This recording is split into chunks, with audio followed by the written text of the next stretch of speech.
at home in your spare time, you can see what's happening, or even join the discussion. Choose from any one of these segments: panel intros, project updates, acquisitions, CoCo thoughts, featured interviews and events, the Game On Challenge, news, Ron's Garage, CoCo commercials, show coverage, panel goodbyes, or you can join one of our extra shows. You can choose from the Game On Challenge Live or CoCo Tech. Join the CoCoNation right now. Click the link for the free information TJB Chris spoke about. Then decide if you want to watch the CoCoNation Live Show, the world's leading live weekly talk show featuring the Tandy Color computer, its siblings, cousins, and red-headed stepchildren. Visit thecoconation.com. There is no obligation, and no salesman will visit you. Visit thecoconation.com.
The CoCoNation show is an unscripted, live, and interactive broadcast.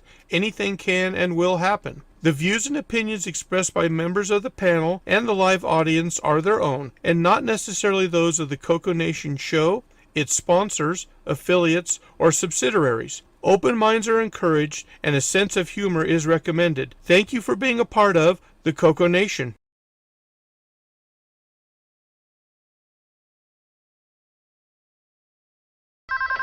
Radio Shack?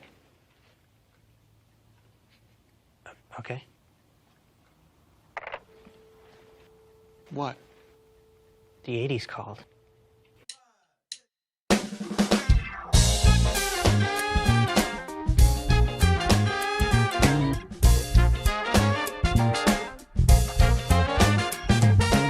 Welcome to the CoCoNation, the world's first live and interactive talk show featuring the Tandy Color computer and its hardware cousins.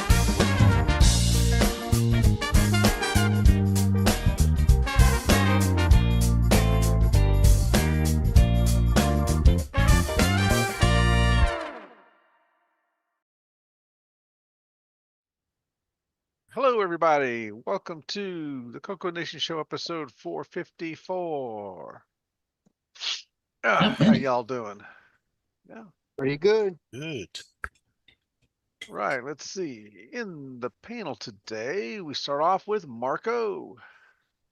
#1 spot. Yay, glad to be here. And next up, we got Ron Delvo. Hey, what's happening, everybody? Glad you're here.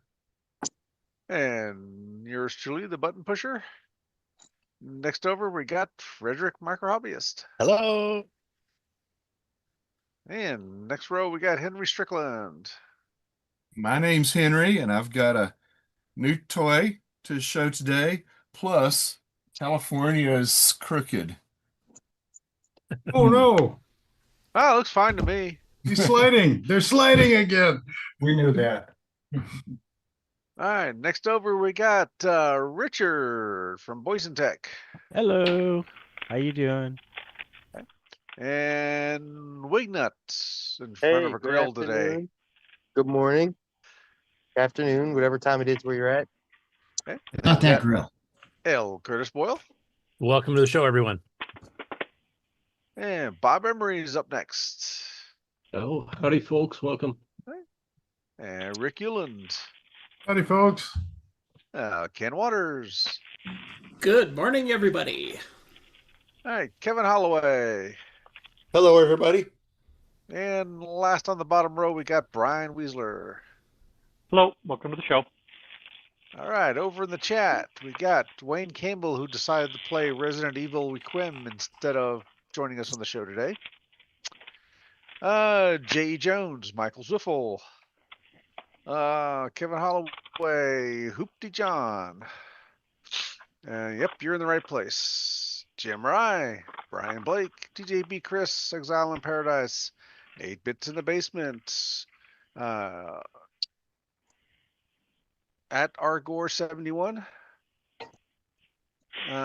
Marco, Chris Dries, or Duries. Sorry if I get that wrong. Tom Eric Gunderson.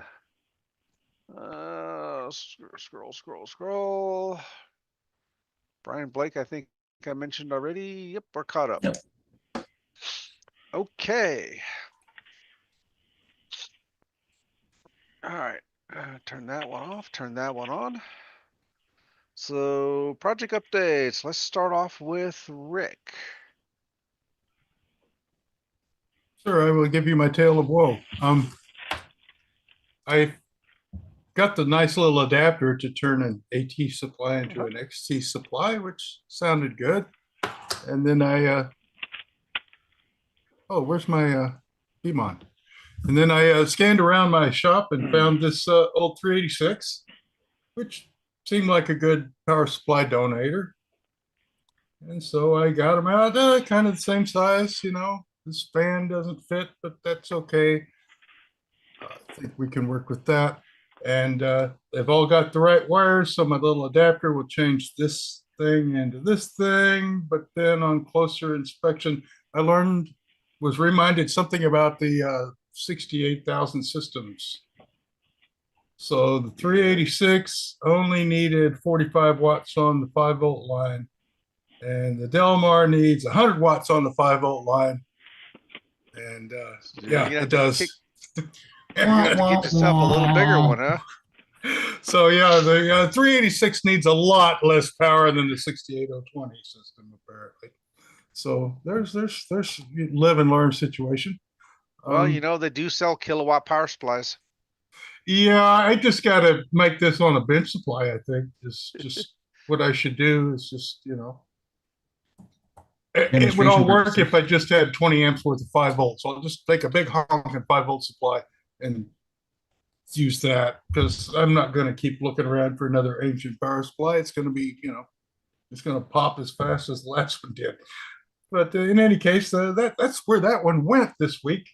And then I found something that's not strictly CoCo related, but it's related to our crowd. If you do any kind of content relation, you might be used to something like Blender, where you trim your scenes to length and all of that kind of stuff. But before that, we had this. Yeah. Here's your screen timer. You know, 2 seconds. There you go. There's 2 seconds worth of frame right there. Yeah. And you learn to listen to things backwards as you're getting the point right where you're going to splice it. Yeah, I was just gonna say that's real cut and paste there. You got it. Slap these little doors down here and make your cuts and butt cut and tape it together, and They did butt cuts so you could cut between two exact frames. Very fancy, very fancy. And then I need everyone's help. I was going to draw the map of the CoCo Fest. There's a hallway outside of here somewhere where all the outside tables go. At the top and the left. The left and the top. The top back up here is where all the Yep, along that wall. Okay, perfect. And then down the left side. And down the left side. Because I got a butt ton of tables. And I was walking around the I don't have the pictures up, but videos of the past fests and so forth, and I just couldn't figure out where those tables would go. Because from the lobby, there's not a lot of room. There's all the doors. Is that here? Well, you can see the coffee table in pink on the middle left-hand side. That should orient you in the room. That's where our coffee is. Well, I'm oriented inside the room, but once I step outside of the room, I can't figure out where. So, I guess. So the left side was kind of like that side hall. That goes to the outside. Goes to the outside.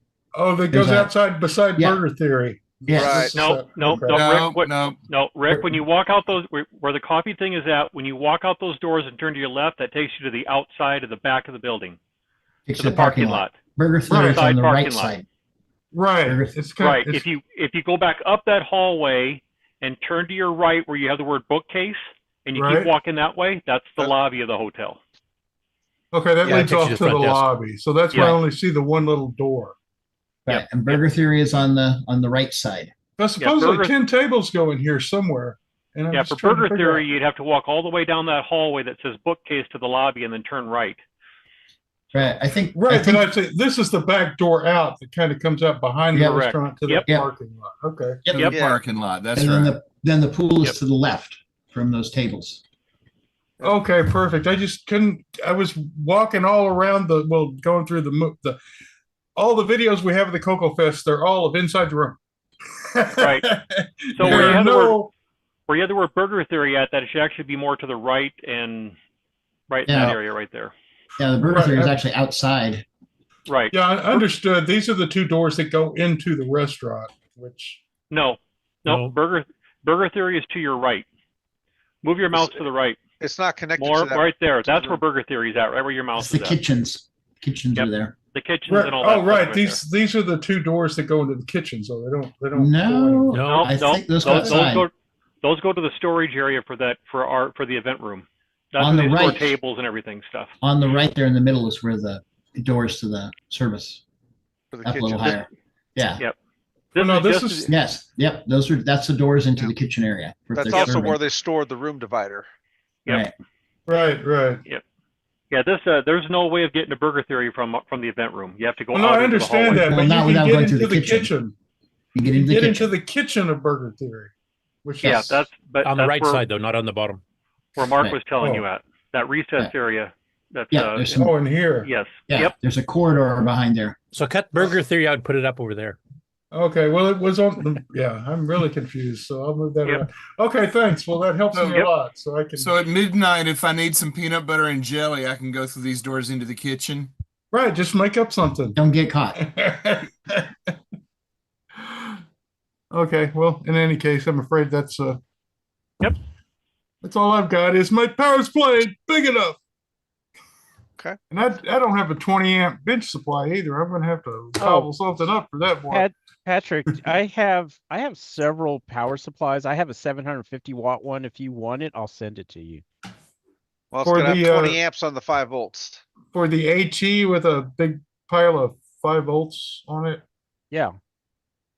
Because I really got to get to. I've really got to get to the old XT, two 5-pin connectors, but I have an adapter. Okay, well, I have I think it's a Corsair. I've had it for years. It's a 750 watt. I don't know the exact specs. I mean, that's a monster. Yeah, if that's I don't use it. It's been sitting there collecting dust. So if you want it, I'll send it to you. Possibly because I mean the modern power supplies, I've got tons of them. Okay. The ATX kind of stuff. But when you get back to ATs that have, and the old XTs, I don't have anything except they're all, less than 200 watts. Right. The biggest one I've ever seen, I think, is the one from the Delmar. Okay. Well, like I said, I'll have to dig it out and Hopefully it's got this teeny tiny little, yeah. Well, Yeah, I know what you're talking about. It has, I believe, 2 connectors for the motherboard. Oh yeah, that kind of supply. Yeah, as long as that you got one of those with 100 watts on the 5-volt rail, I would be a happy man. We will. Yeah, if oh, this little 400 watt just dug up out of the closet. It's got 40 amps on the 5-volt line. And this is like a really 2006 40 watt power supply. Right, my stuff's older than. Right, but I mean, the only thing I had was the 386, and it's woefully inadequate. yeah, these come from like Pentium 4s and stuff. Right. Well, that would be ATX, wouldn't it? Haven't you moved on from? Well, that won't help me. I need AT. Well, you got the adapter there, so. Well, yeah, but that fits. Okay, I'll be right back. Yeah, well, like this one's got 30 amps in the 5-volt, and it's just a basic generic ATX power supply.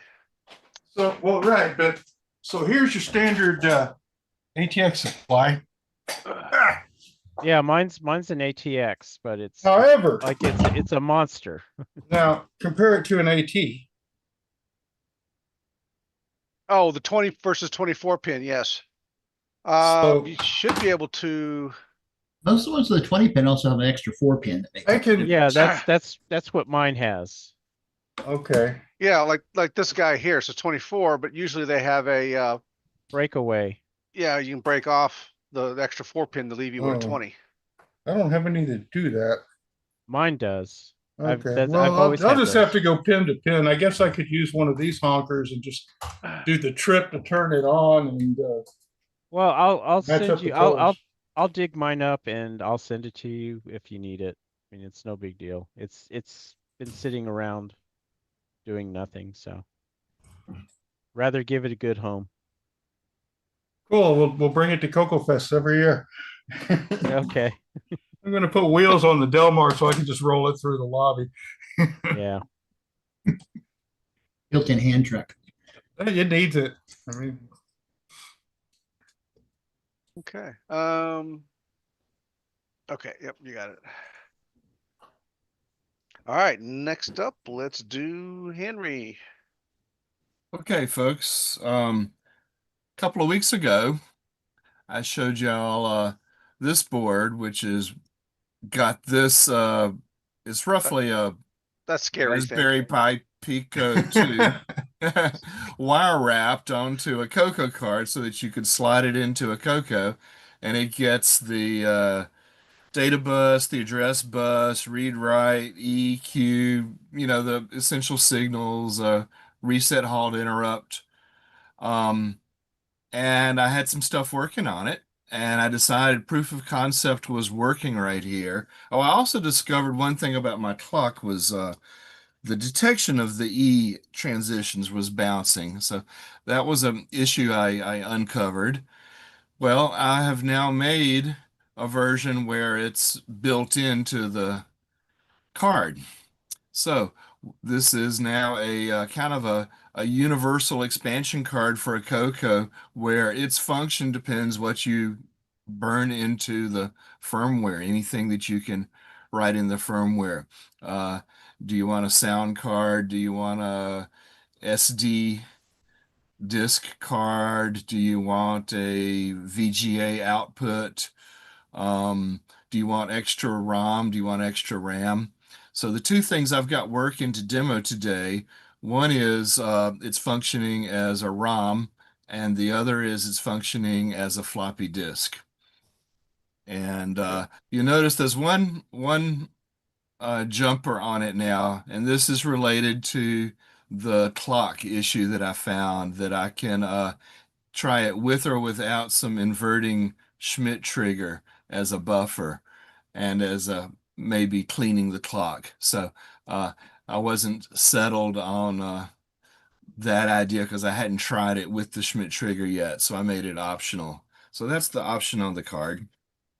Now we're going to flip this camera around and Have you ever checked out the item called Pico Guess? No, what is that? That's similar to what you've done, but for the PCs. I'm sure everyone in the world has thought of this for each platform, but yeah, okay, cool. No, I haven't looked at it. They got this one kind of geared more towards being an ISA sound card, but they're I've seen it mentioned on like Adrian's Digital Basement and stuff. Okay. They've you could like you're describing, you can use it as either expansion RAM or sound card or things like that. It plugs onto the ISA bus. So when I was designing this, I started playing around. Well, let's put a HDMI connector or a VGA connector or some left and right RCA plugs for sound, SD card thing, and there's just a lot of things you could do with it. So what I did instead is I put a 20-pin female here that has at least SPI port, I2C, the 8 high-speed transmit lines that come out of the RP2350. So the idea is that you could put a little hat on that would have that other connector or the adapter with the correct resistors for VGA and things like that. So that leaves it open to whatever you want to add or whatever we design. Well, now I've got one of these down inside of here, and it's still jumpered to do it the old way as far as the E and the Q. It's not cleaning them with a Schmidt trigger because I just got it last night and I got it up and running. But the first rule of demos is when something is working, don't touch it. So I'm going to show you. Sounds like the voice of experience. Yeah. That I can type dir, and up comes a directory with some things in it that I can load the, actually, let me do a new first list. Okay, so nothing is in basic memory right now. Load Nando list. 10, for I equals 1 to 5, 20, print Nando, comma, I, 30, next I, run, and there we go. Now if I change 20 to print Frodo instead of Nando, I want to save it as Frodo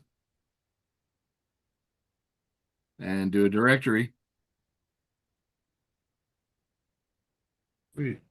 Yeah, so notice there is no disk basic ROM in my machine. The new card is functioning as the ROM, and it's functioning as the floppy disk drive that we're using. And now to show you a little bit more, this is where things could go wrong because I'm going to reboot and start it over again. But let's go for it. Power these down. And I'll show you. Where is it really saving it to? Yeah, my PC here is running Ubuntu, and that's where the USB cable eventually goes to. And let me kill the program. And so there's the command line. We're running a program named tconsole, and it says disks mount /temp/fusix.disk. That's just a formatted DECB image that I had laying around. And then it's got some extra stuff. It's basically for debugging. And I will run that first. So let me hit enter here, and it takes off. It's like a drivewire, but it has the ROM in the drivewire as well. That's right. This is, I mean, and drivewire is something I could be tunneling through this same connection. It's coming over the USB there. So I'm going to essentially plug in the USB cable by turning that switch on. So now there's a red power light has come on to show that I've powered up the card. And set my camera down. Aim it at the screen. Now I'm going to turn on the CoCo. And it hangs. And it comes up and says disk extended color basic. And that's because my new card is functioning as a it's got the image that you build from Toolshed under CoCo ROMs. It's called disk11.asm. Mm-hmm. So that's, and it's unmodified. It's the exact disk11.asm, and I'm using ports FF4, 8, 9A and B, like the floppy does, for it to for the CoCo to communicate with what it thinks is a floppy. Load Frodo and run. All right, that's my demo for today. I will be experimenting with the E and the Q with the Schmidt triggers, which might make us run faster or might not. It's the kind of thing you have to measure before you know how much it's helping. And write some more emulation and try to bring some of these cards to CoCo Fest. What's the ultimate goal here? The ultimate goal is to have a platform for experimentation. If you're thinking of building a hardware card and you want to like experiment with it first, you can do that. It's to have a standby as a replacement for your CoCo SDC if it breaks and you can't find another one. It's this can get you to the network. It can get you to a printer, all mediated by your PC.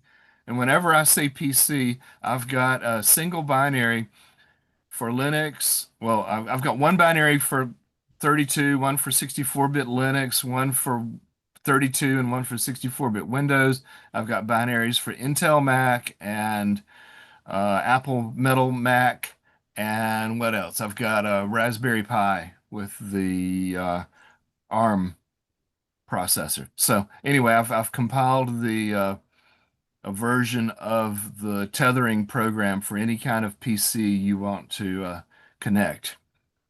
I'd like to see drivewire working. I'd like to see hdbdos working, where we act like a CoCo SDC does to let you choose from all the different floppy images. Would like to see a FujiNet be available through this. Maybe you're running the FujiNet's C code on your PC instead of on the ESP32. It might be a little slower, but it might work. I'd like to see multi-CoCo gaming again. I want this to be running the nekot OS that I've written for gaming and stuff. What am I missing? Oh, Moo. I would like this to provide extra RAM for your 4K or your 16K CoCo 1 or CoCo 2. I'd like it to be able to do the memory mapping as if it's a CoCo 3 so that you can run OS 9 level 2. What else? So where do you plug the coffee maker in? I would use extra GPIO lines out of here to run a relay to turn the coffee maker on and off. You did mention a real-time clock. Yes, your PC can do network time protocol to the net and can give you a real-time clock emulation. You're right. VGA output. Since I'm using the RP2350B, that's a version of the chip that's on the Pi Pico 2 that has 48 GPIO lines, of which 46 are usable. And that's why we're able to cover, I think, every signal on the expansion bus from the CoCo, plus have some extra stuff to spare. Among the spares are all 8 of the high-speed transmit pins. The pins GPIO 12 through 19 are special in that they can do some high-speed loops in hardware that are taking a big array out of memory and shoving the bytes out the ports very quickly. And this is how people have done at least the slower HDMI speeds with RP2350s. So that's possible. Oh, and logic analyzer.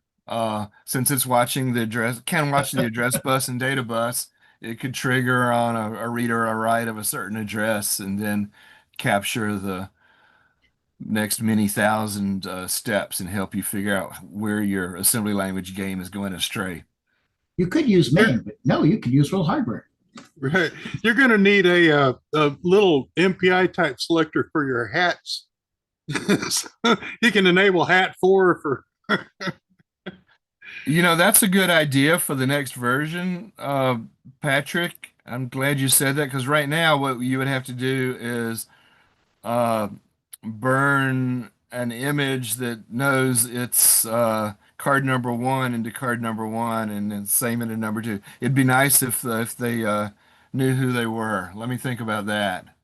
There you go. At least know what card they're in, what slot they're in. I need an HDMI connector and you ain't got one. Right? I'm not going to say those 4 letters. I'm not licensed. Oh, okay. Oh, right.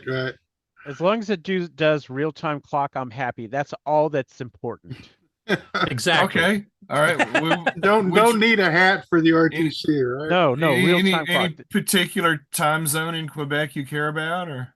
You know, it doesn't matter. Just real-time clock or nothing. Okay. That's it. Oh, that's not Frederick talking. That's someone else. I couldn't tell whose lips were moving. That's Boys in Tech. That's Boys in Tech asking for it. Yeah. All right. Texas troublemaker. That's because we keep bugging him about it. I'll send you one that does nothing but real-time clock. Yep, that's it, man. I'd like 24 real-time clocks for every time zone. That's what I want. Yes. Yeah. And they're only right twice a day. So the hardest part of this is not going to be writing the emulation and making it work. It's going to be explaining to people how to use it and how to configure it and which binary to run and what options to turn on, right? It does everything. Yeah. Narrow that down, please. That's where the manual comes in play. Yeah.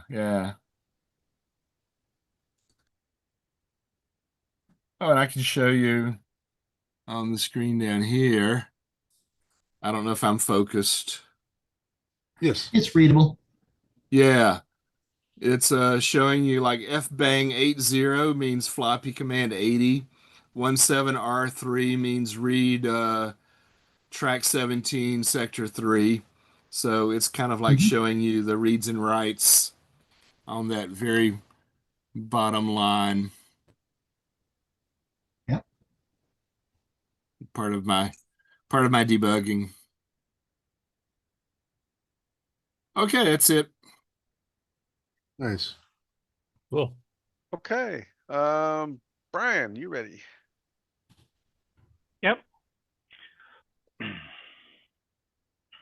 Okay. We need an e-tro panel for Brian's warehouse.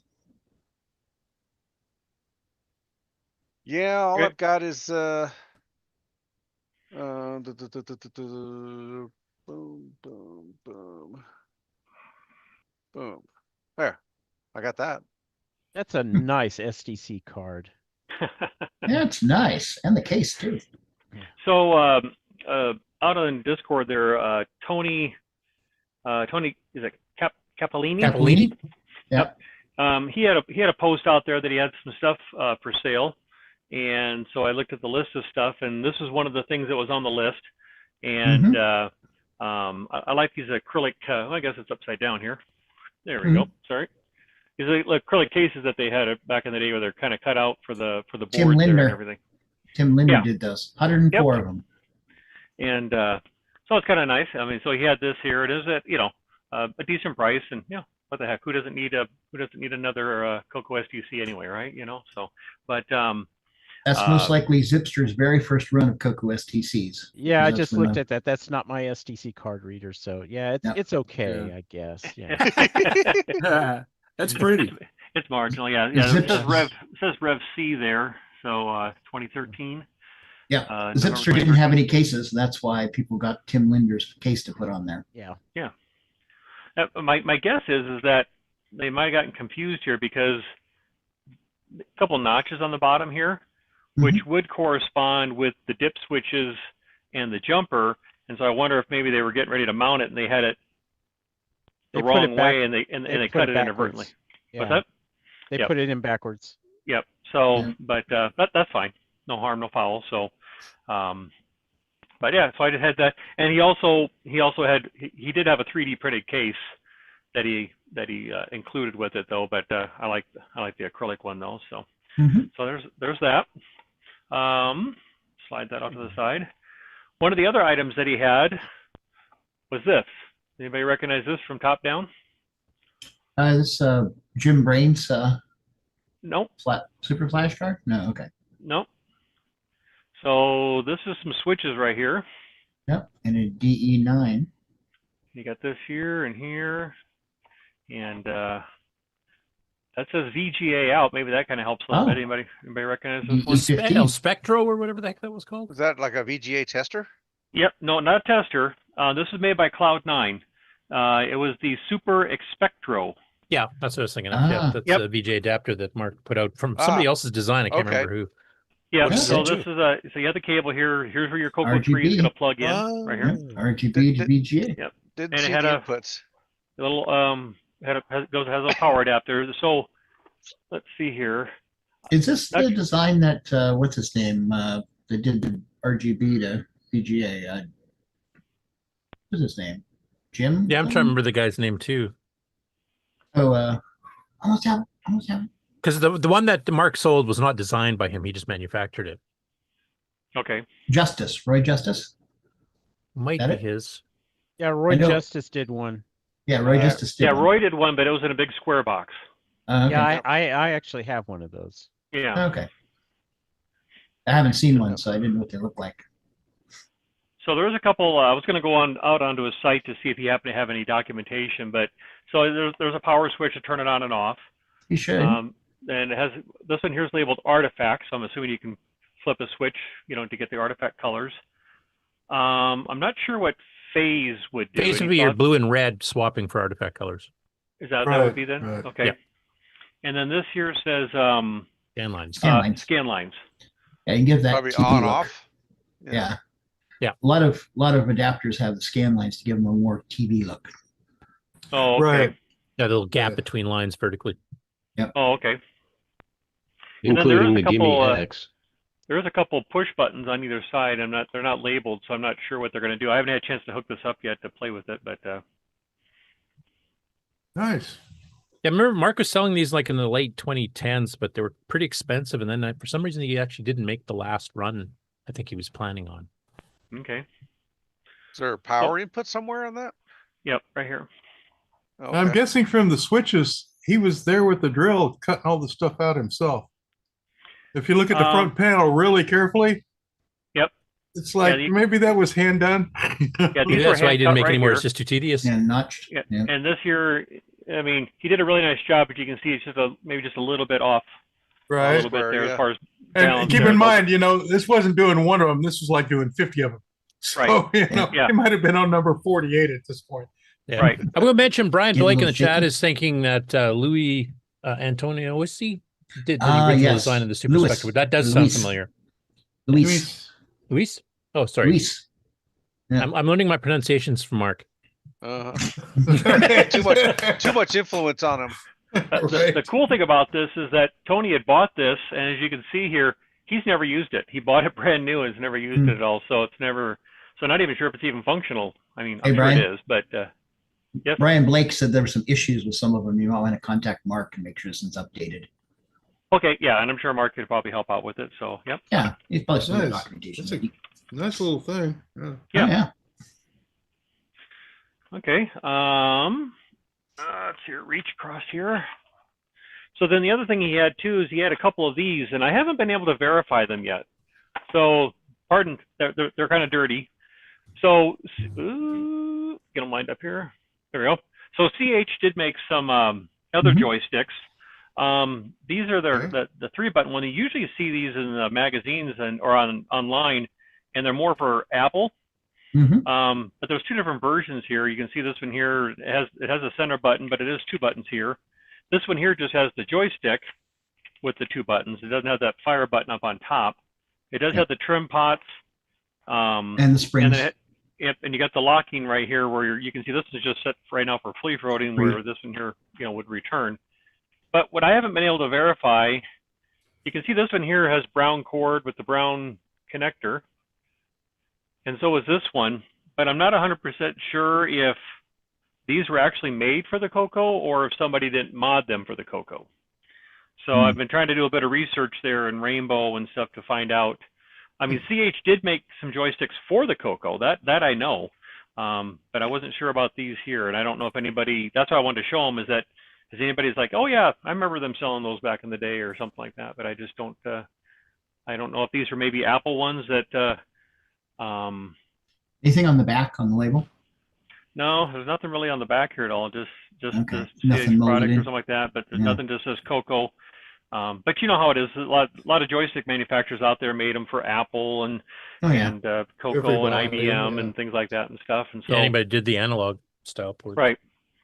So I just didn't know if anybody recalls these being sold back in the day. That might have been a Rainbow or something like a Rainbow Fest or Only for the Apple. I have one. Yeah. Yeah. So, and like I said, these might be modded, but now, I'm trying to remember, did Endicott or somebody, like there's some other people that sold third-party joysticks too, back in the early 80s in particular, and they might have had some of these in there. I can't remember. Okay. I mean, he had a decent price on it, so I'm not too worried about it if these were not actually made by the company for CoCo and someone back in the day just modded them, but still interesting. Well, still a collectible thing, however they got created. Right. That's a good knockoff of a craft deluxe joystick, and this fits CoCo. So actually, as I remember, CH I believe was formed by employees from Kraft. One direction or the other. I think people work for Kraft, went out and then started CH. Oh, these are the guys whose designs weren't approved, and they made their joystick. I've got to put the locks on top so they don't lock up like the Kraft. Yeah, I do know there was a split out there that one begat the other. So I wouldn't worry about the durability of them. They're great. I like the one from my Apple. I like the way this one looks, assuming it's built the way it looks, where the trims are actually little pots and not just some kind of plastic sliding together and things. You just kind of tweak them right here, rather, because like the deluxe, you had that little slider, that basically. And it wasn't anything. It was a piece of plastic sliding against another piece of plastic, where this looks like it actually has little trimmers. Probably goes to a trim pot. Yeah, and that button on top of the joystick itself, that the Kraft never had that, as far as I know. Yeah, those are on the Yep. So okay, well, I'll keep doing some digging and might find something. Nice. So, then last thing, a mystery item that I have. Drum roll, hold on here, let's get these out of the way here. I got this thing here. Let's see, is that coming in clear? Yeah. So there's this. This is a PCB board here, obviously. It's a ROM. Here it says CCA2.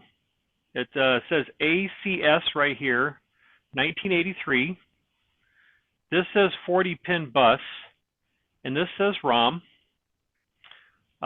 It is 40 pins across, or 20 pins, 40 on both sides. You can see here this heavier bus line right here, and that does correspond with the power line and on the back here, the ground line that would be on the CoCo bus. But does anybody remember this as like a project board or something that might have been sold? I haven't been able to find any information. It says on the bottom there, Acorn Computer Systems. Acorn was a computer in the UK. Right, but how does that tie into a CoCo? Is there a person's name at the very bottom? Yeah, by Mary. What's that? Or did they just Merle? use a similar bus? Yeah, I don't think it's here. Oh, Merle. It might have been Spelt or for something? the dragon. Yeah, Yeah. maybe. Euro card for 6809. Gessel? 64 pin. Gessel Yeah. felt. Okay, theirs was a 64 pin bus though. That's interesting. ACS Incorporated. That would be. That's And a then Acorn Computer Morlow, Systems, so that's the logo M-O-R-L-O? for Acorn. Morlow Griesfeld? Yeah, Merle Giesfeld, I think. Gies. Glesfeld. Giesfeld. Yeah. Yeah. It almost looks like it'd be an interface to go to another Oh, is bus this a system like an S100 or something. Well, if it was Acorn, it would be a 64 pin. Jesus, I'm not reading this fast enough. The Acorn bus, what was it? It's another 8-bit bus, so it's going to be really similar to a CoCo bus. It would be really easy to confuse the two. Because I don't think this would fit in a CoCo. It's too wide. That part is correct. Right here is what Rick's talking about. This here would be, so I'll just bring the, it's about, you can see here, it is. It's just a little bit off. Dimensionally, it's just a little too wide, but the pitch and everything is the That same is, here. it does have more pins in it, doesn't it? Well, this SDC only has 19 across here. There's no trace right here. I'm assuming this must have been a non-used pin, but yeah, those pins 1 and 2 were the 12-volt and -12. Oh, okay, so it is the same pin spacing and everything. It's just yeah, wouldn't just a little fit bit wider CoCo. card. So I don't know. I just it seems like it could go into a CoCo, but I just don't. Yeah. I bet it's an expansion bus for an Acorn somehow, but I can't bring that bus up to see what it is. Okay. But it's another 8-bit computer. It is a CoCo bus because I'm looking at the pin 7, and I believe that is a 5-volt line. So this could be a CoCo bus. It's a 40 pin. Just interesting. Why is that name there? But yeah, that long bus thing, yeah, that's pin 7, and that is a 5-volt line.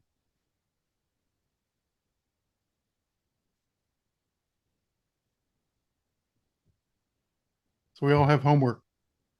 What is this? And this over here is labeled 2732. Right here. Isn't that a part number for a ROM? It's a ROM. Yeah, it's a ROM Yeah, size. Divided by 8, so it's a 2K ROM. Be an IDE 4K ROM? interface. I think it's just a project board. Yeah. Could be.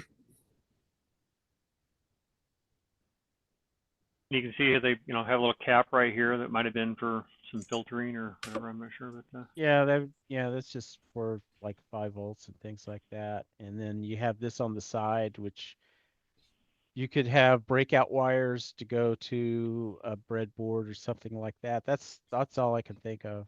Yeah. This is. Yeah, because it's not connected to anything. So. Right. No, this. Yeah, you would solder one in, and then the other one would go to the bus, or it could go to the ROM. Something like that. Would you believe there was one on eBay recently? What's that? Yeah, I just found that too. Acorn Computer Systems CCA2 circuit board. And by Merle Giesfeld Yep, too. that's actually my listing. Oh, is it? Okay. Yep, I thought this was an Acorn thing, and I just haven't taken it down. But then I started looking a little bit closer, and it's like, I think this might be for CoCo. So, because this was in a box of some other stuff, and I thought, no, it was too wide. I didn't think it was CoCo. Oh. So I listed out on eBay just to resell it. So that's actually my listing. But then I started looking at it here just the other day because I had some stuff on eBay that's been sitting there for a while, and it's like, oh, do I want to leave it out there? Oh, wait a minute. Could you down where the edge card is? Does that look? Is that a number 1 going to the other side? This is one right here, yes. That is one. Okay. So this is not a CoCo bus. Sorry. Well, when I lined it up with the when I look at the power, I thought when I lined up with the power on looking at the CoCo SDC, I thought it was on the same line. power line, but maybe I was looking at it wrong. Because on the CoCo SDC, this line right here is a thicker trace on the CoCo, or on the. I think we're off just a little bit. The ground isn't in the right place by 1. This would be 20. The ground should be 36. The ground would be 36. Ground is two numbers. One is odd and one is even. Yeah, 36. But this is showing it's one number closer to the center than it should be, I think.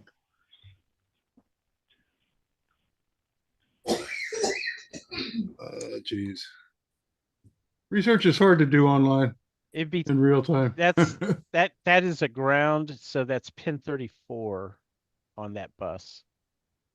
This would be 36 right here. Is it 36? Yep, 38. Is here 36? No, wait. That was 36. This would be 38. This would be 40. So no, this would be 34. 34, 36, 38, 40. So this would be 34. I see 34 as a ground on a card I'm holding here.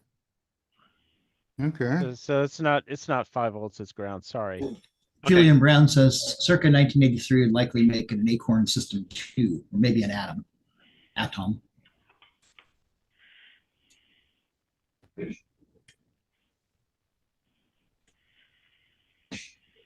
Okay, well, like I said, it's kind of an interesting one though. But yeah, I've had that listing out there for probably for a long time, and I was thinking about pulling it down, and like, well, you know, I started looking at it, it's like, you know what, everything kind of lines up, other than the width is a little wider. So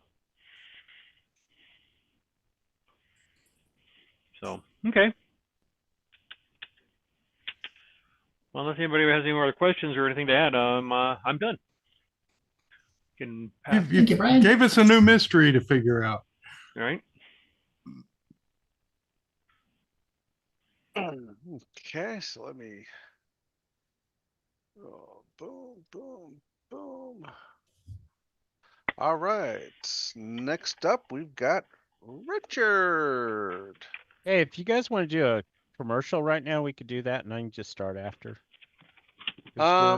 Usually it's another 10 minutes before we do the first commercial. How much time do you need? Probably longer. I have no idea how long I'm going to take. So. Okay, then we'll go to commercial.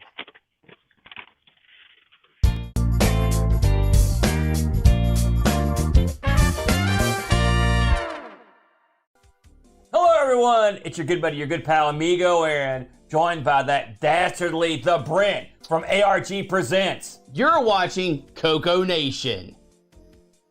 I feel like that should have been longer.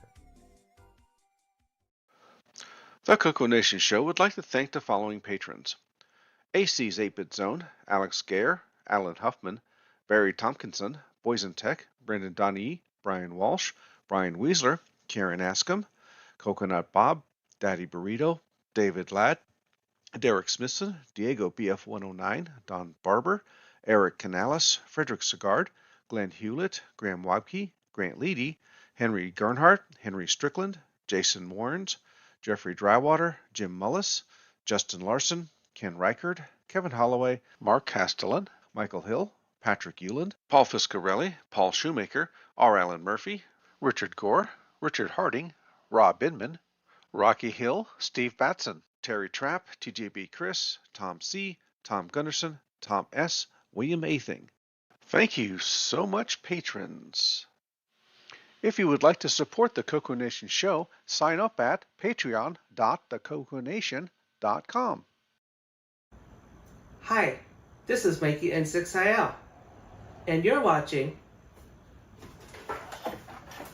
the CoCoNation, the nation's first live and interactive talk show featuring the Tandy color computer and its hardware cousins.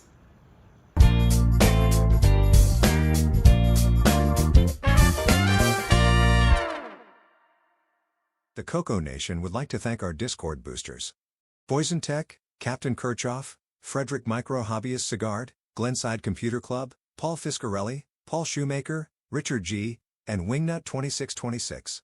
Please consider joining Discord and visiting the welcome section to see what the community has to offer. Just go to discord.thecoconation.com. See you on Discord. Okay, a quick announcement. I'd like to welcome our newest patron, Richard Gore. Hi, Richard.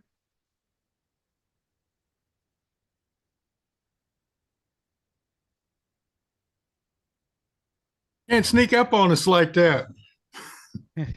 Well, that's why I got the salute at the end of that thing to wake everyone back up. Yeah.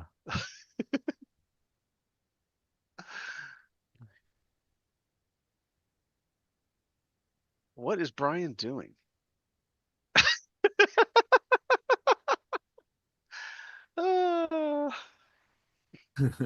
He's talking to himself, It's Yeah. That schizophrenic. I think. All right.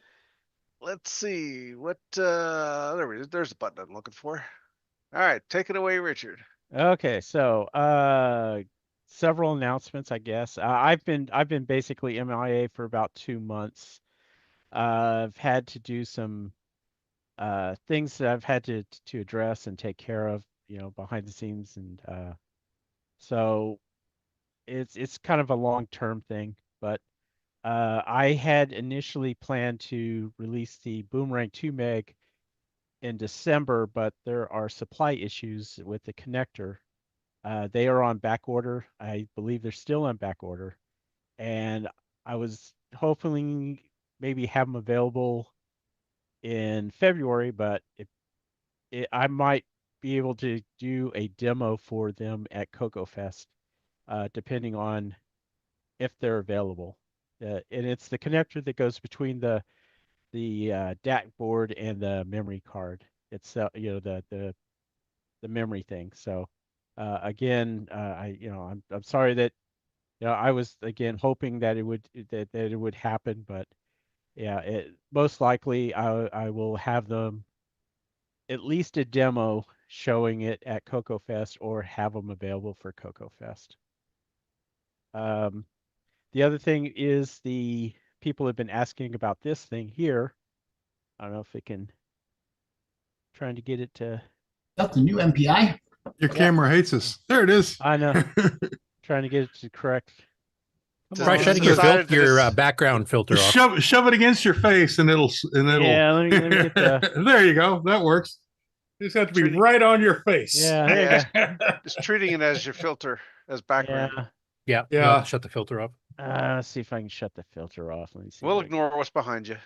Yeah. Right. It looks Every like seen our my rooms. mess. It's not a big no deal. worse. Or better. Anyway. Video settings.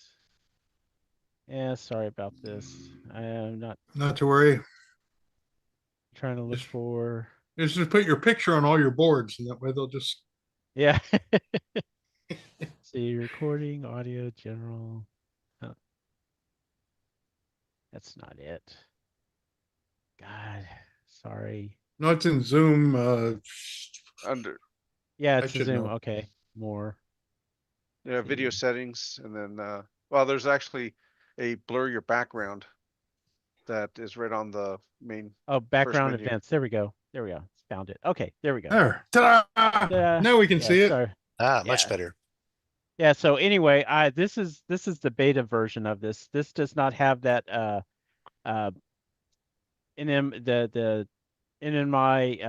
interrupt mod, but I just wanted to. I was more concerned about the power. This is going to have 12 and 5 volt connector or power to it. This is a 4-layer board, and I decided to do the 4-layer. It just made it a whole lot easier to get these discrete chips placed.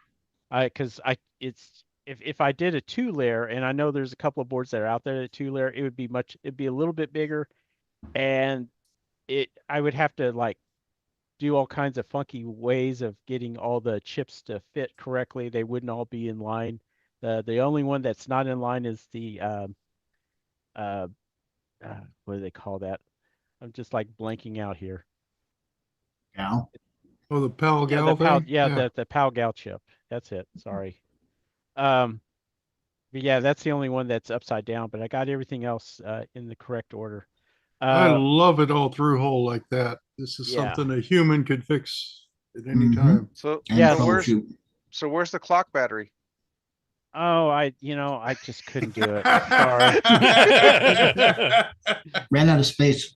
Yeah, I just know that's a deal killer. I mean, right there. I mean, That's the Titan 2. Yeah. So this now the surface mount is going to be if the power. Those are all surface mount stuff. But I plan to sell these. People, if they just want the board all by itself, they can have the bare board. It's going to be all open source. They could download if they want to create their own version of the board. They can. I'll have ones that'll sell the board with the surface mount already done, and then they can assemble it themselves. Or I'll have a fully configured system Now, ready to go. wait a minute. The cartridge label faces the front. What kind of sorcery is this? Yes, I'm sorry. The only reason I did it that way. No, I understand. I just wanted to point that out. And so the cable on the FDC card will face, it's not going to go that way. It's not going to be funky. Oh, right. So yeah, I just wanted to make That's it funny. Yeah. I like it. Well, and you can see what's plugged into your multi-pack instead of the bottoms of what's plugged into your multi-pack. Right. I never understood why Navy did that. Yeah. So I don't have exactly. I don't have any mounting holes on this one here. this one was mainly a proof of concept, and I got this back in December, and I just wanted to hook it up, make sure it worked before I ordered more boards, because boards are very expensive these days. Well, Richard, if you're going to sell this as a board, rather than mounting holes, you might want to, because it's a 4-layer board, you might want a screen where you can sock holes through it without cutting through something. Right. Because you can't just go by, okay, it's clear on the top, it's clear on the bottom. Well, it may not be clear in the middle. So. Right. Well, the thing is the inner board, there's, with the exception of like 5 signals, the inner layers are your power and your ground. So it's the ground is meshed throughout, and same thing with the power. That I have these big fat juicy power connect stuff. Well, see, the thing is, if you drill a hole through that and you run a bolt through it, now your ground and your power are connected together. Right. No, future versions will have mounting holes and stuff. This one I just wanted to put together and make sure that at least the power worked. That was my biggest concern.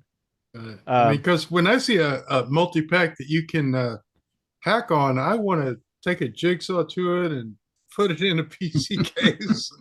Well, again, the plan, the schematics and stuff are going to be open source, so you're more than welcome to alter them and do whatever you want with it. And we're just trying to feature creep it for you. Sure, yeah, no problem.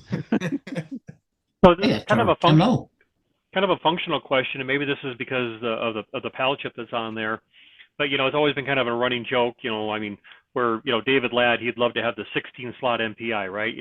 But this has 4, and I know like Ed's done a 2, but can a person add a 5th and a 6th slot to this, or is it because of the way the chip works that the selector? I wasn't sure how that would work. So well, the selector, you can actually add 16 to it. I mean, there is ways you can do that. Not on this board. It's you can do it, but you would have to modify the board itself. I know that Jim Brain had a expander, a 16 port. I looked at doing something like that, is having a to where, and I might do it in the future, to where it might have a little connector to where you can put four more ports and 4 more ports and 4 more ports. But the only problem is when you start adding ports like that, it's that the bus gets the data and the address lines just get longer and longer, and it's different lengths and different lengths. Yeah, it's a nightmare. Just and I'm just like, who the heck besides David Ladd is going to do something like that? Right. He's the only one I know of. Well, that's something I found out is 8-bitters have their limitations, and you can expand it forever, but can you really run all that stuff off of one CPU that's only 8 bits wide? There is.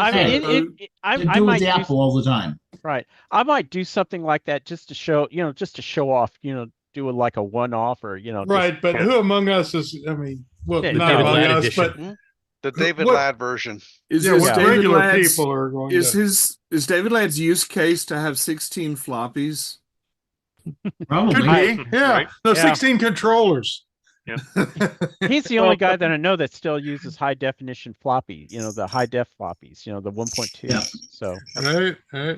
Well, Yeah. PBJ. I mean, you can make a use case for getting a few extra slots if you want to do like a hard disk controller, a CoCo SDC, a real floppy, an ORC 90, a speech sound Yeah. pack. There's a few different hardware things you could do. I got XPad since you had for the 12 volts. But Right. yeah, that 8 would be plenty for most of that. I don't think too many people would go beyond. well, I looked at doing the 2-port version and it would actually be more expensive. You wouldn't save that much money at all. It would be almost the Right. same price. Right.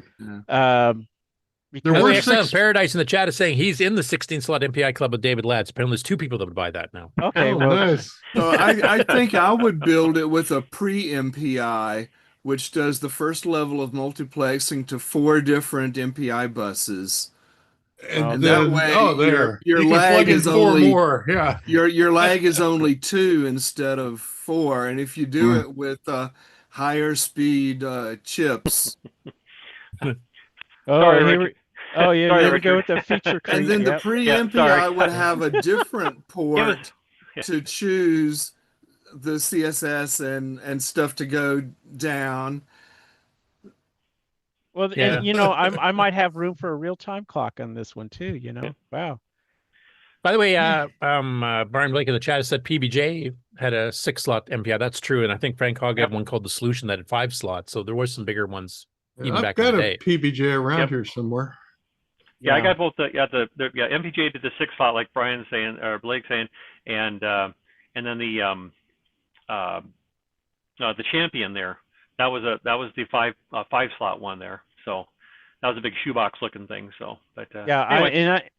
I know that I know of 2 open source boards that are out there, and you can get those now and put an MPI together. I just wanted to do one that had 12 volts on it.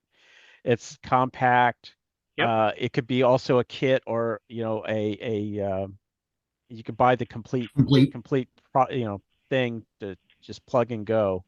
So I had hoped to have it by the end of March here, but it's just like I said, I don't want to talk about it publicly. It's just there's some things that are going behind the scenes that that are No taking apologies my needed. time. We all get slowed down at times. Well, I had a run-in with somebody this week that got upset that I wasn't fast enough in shipping and wasn't understanding, and he filed a complaint with PayPal. And Really? Yeah. I'm And sorry now- about that. Yeah. Well, what was worse was I issued the refund and it takes like 48 hours. Yeah. But PayPal ruled against me. So he not only got the refund because they processed it through Shopify, he also got a refund through PayPal. So I got doubled. He got $100 from me. He stole $100. Jeez. Yeah. So yeah, I was not very happy about that. I mean, I understand people saying, look, you're not, I want my money back, and I'm more than happy, here's your money. I mean, I'm not, I understand that, but usually when I get slow, if I'm not fast, usually I usually throw in free shipping or I throw in free stuff in there, and people are very happy about that stuff. So we should tell him about 6502s. Yeah. So, yeah, I mean, but his excuse was, well, you run a business and we all have issues, so too bad, That was basically. So there are people who wake up to get disappointed. Yeah, and yeah. he's one of them, obviously. Yeah, well, I mean, he thinks that, kitchen table vendors, and everybody in the CoCo community, I mean, we're all kitchen table. We try to run like a business, but there's just, we're only a staff of 1 or 2 people. We don't have the Amazon warehouses or, things like that. So, but again, like I said, if I usually, if I don't, because I usually try to fulfill things anywhere from 3 to 5 days at the most. But if it goes beyond that, usually what I'll do is I'll just say, I'm sorry, free shipping, or, if you want something else, I'll throw in other stuff. If you want your money back, I'm more than happy to give your money back. That's, I have no problems doing any of that. And I completely understand if they want their money back and go elsewhere. So tell them to go buy something on eBay. You got 7 days. And if you try to file a complaint with eBay within 7 days, eBay is going to tell you to pound sand. So, right. So, yeah, well, Shopify, what it used to be is PayPal was separate as a payment system, but then they integrated it. And so I can't go directly to PayPal. I have to go through Shopify, and Shopify was like, yeah, well, it's final and too bad, and we sympathize that you got double charged, and stolen, 100, it was an SDC card. So basically he got $93 from the refund I issued him. And on top of that, I had to pay $93 to PayPal plus a $15 chargeback fee. So it was $108 that I lost out on. And to me, I can have, I know $108 to a lot of people is a lot of, it's just the whole principle of that happening. Yep. So it just really irked me off. And Shopify was like, well, we sympathize, but you could contact the customer and, and try to resolve. Just right. Yeah, right. Forget about it. I just, I'll just move on, and I'll send emails to Frank and some other people and say, this guy you need to watch out for, Yeah. Well, send all of us vendors a little friendly note. Yeah. Well, so we're all going to be in the same. Right. What's your board, Richard? Do you have a case design that you might offer that would be either you're going to do? That was actually my question along the line too. Like, does this fit one of the existing MPI cases if somebody wants to replace one that's blown? I tried to do that. And I really, really looked at it. The best candidate would have been in the newer 3124s, but it just wouldn't be practical to put it in. And I couldn't get it to really fit correctly.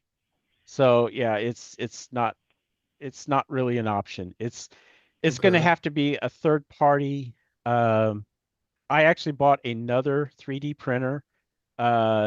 John Strong is another guy that has thrown in his support, and a couple of other people. And what I'd like to do is to create a open source case. People can print their own if they want. I know some of us have, printers, and some of us don't, and some of us don't want to bother with that. So I wanted to, at least the whole thing about this whole Titan project is I just wanted to make it completely open source and say, look, if you want to buy it through me, the entire, ready to go, ready to run, plug it in, ready to go, I'll sell that. But also I wanted to make it to where if you wanted to make your own case, excuse me, or make your own boards, or if like in other countries like Canada, I mean, one of the hard pain in the butt right now is all these tariffs and uncertainties. Right. What's it going to be this week or next week? Yeah, I mean, it's just so unpredictable, and it's so frustrating. And so, someone like Retro Rewind, he will be able to sell those as well. I mean, I'm more than happy to give my blessings. Hey, look, if you want to sell these, here you go. As long I would do the same thing as I would do like Darren has with his STC, is like, let's not undercut each other. So you're more than happy to do it. Yeah. Just don't play the whole price war thing. Because the thing about these, what hacks me off about these MPIs on eBay is they sell them for exorbitant amounts of money, anywhere from one guy wants $500 for one. I'm just like, you got to be kidding. What? Yeah, no, actually there was a listing one for $500. Oh, it was new in the box, or it was in a box, and I was like, I don't care, but normally, these MPIs can go for 100, 150, which is probably a reasonable amount, given the tariffs and stuff like that. But going beyond that, I mean, it's just highway robbery. That's Now here's a brainwave. I just had a thought thinking about printing cases. Mm-hmm. If you can design a case where you have two end caps and then you just put flat sheets between them, then that fits on regular printers, where an MPI case would be like a 5-day print on an Ender 3, for instance. Where if you could do two, so that would mean that the mounting holes would need to be near the outside edges of the board so that 2 end caps would fit where the screws go. So you can just put, the sheets and slap the end caps. Just throwing something out there to be thinking about. Larger cases like a CoCo case wouldn't be hard to make if you just put flat sheets between the 2 end caps of the CoCo 3 case, and that way you could make a 16-inch case on an 8-inch bed. It's just fine. Anyway, well, we're feature creeping. So. Well, as far as the power supply, it's going to be a plug-in transformer. It's going to be a 15-volt because it's much easier to step down to 5-volt and 12-volt to do it that way. What about USB-C with the multi? There's not enough power. No. Oh, the wall warts don't do enough? No. It's I just again that's more of a feature creep. So I was just looking at USB-C offers so many voltages if you just ask the stupid. I'm sorry, the voltage I'm using is 7.5 volts, because what I'm doing is I'm upping the voltage to 12 volts. They got a boost and buck thing going on. I'm boosting. I'm using a buck booster on that one, and of course going from 7.5 to 5 volts is fairly easy. And it's not even that hot. And I'm doing the 5 volts on individual. Each connector is 5 volts all by itself. So nice. If one gets blown, the other ones would still work. If I can plug my welder into my multipak. Yeah, there you go. Yeah, so I've been taking the same approach about open sourcing all my hardware and software work. And like, for instance, a guy in England went ahead and made 5 with JLC PCB instead of paying me or Patrick to pay the tariffs and remail. And that's great by me. People can do it how they want. And then Patrick designed a case for one of my boards. Both of them, I'll stick it. I need to get it online somewhere. I wanted to make sure I had it working, and I never got around to posting it. So I'll send you one of my new ones, Patrick, so we can talk about how you want to do the case, if you want to do one for it. Okay, sure. Or what I should be thinking about. Yeah, I mean, because my whole philosophy now is I would like to help everybody out. I mean, because the CoCo community is fairly small. It's not large. And I just more interested in getting people involved in it and get as many people, to enjoy the hobby than anything else. I mean, obviously it does cost money, but if any way that I can help out with anybody, I always try to. So, I was going to show you, this is the new DAP boards that I will be having. This up here is where it's a PLCC CPU. I think you guys have seen it as a demo. This down here is the Xilinx board, and then on the bottom here, this is where it gets hooked up. But yeah, I'm sorry, what is a DAT board? It's the address translation for over 512K. Yeah, for over 512. Oh, okay. All right. Yeah, because the Gimme can only see 512, and it needs additional translation or additional lines for it to actually go beyond 512. And right now the Nitrous 9, I keep saying OS9, it can recognize 2 megs. Yeah, and the RAM driver can go up past that, but that's the only thing that goes past. Yeah, so you get up to 2 megs by just using those 2 extra bits that aren't used, where the Gimme only uses 6 for the MMU. Right. Okay. So you can now read these. I remember back in the day. Most of the newer ones, besides the original Dista, will let you read and write to the extra high bits. I believe your Boyzentech 2 meg Boomerang 2 board did that too, didn't it? Right. Yeah. Okay, I'm showing my age. Sorry. The Dista ones are read only, so that's Yeah, and the Gimme Z only goes up to 2 meg, I believe. I have two of the Gimme Z's, and I have one running, and that's one of the other things for the delay. I just want to make sure everything also works. The demo ones that I have for the DAP boards have been working really, really well, but again, I just want to make sure everything is working correctly, and hopefully I will have them available for CoCo Fest, but I'm just right now I'm just gonna Fingers demos crossed. probably Yeah, not gonna overpromise. I just right now there's so many things that are uncertain right now, and when it comes to the SDC cards, because I don't know what's going on with, someone told me you were saying that there's things going on over at CoCo Rewind. I don't know what's going on there. Yeah, well, Frank was basically out of commission for like 3 or 4 months, so he's been playing a lot of catch up on orders and stuff too. Okay, I'm if there's anything I can do to help him out, I will. It just I have because I've been scraping the bottom of the barrel. I have not ordered additional supplies or anything like that because I know that they were coming out with new boards. I have enough to build about 10 more. And what I did is I took all the parts that I had, because I'm not selling the kit parts anymore, or at least I don't have them on the line. But because there's so much demand of people wanting the complete, with the case and everything.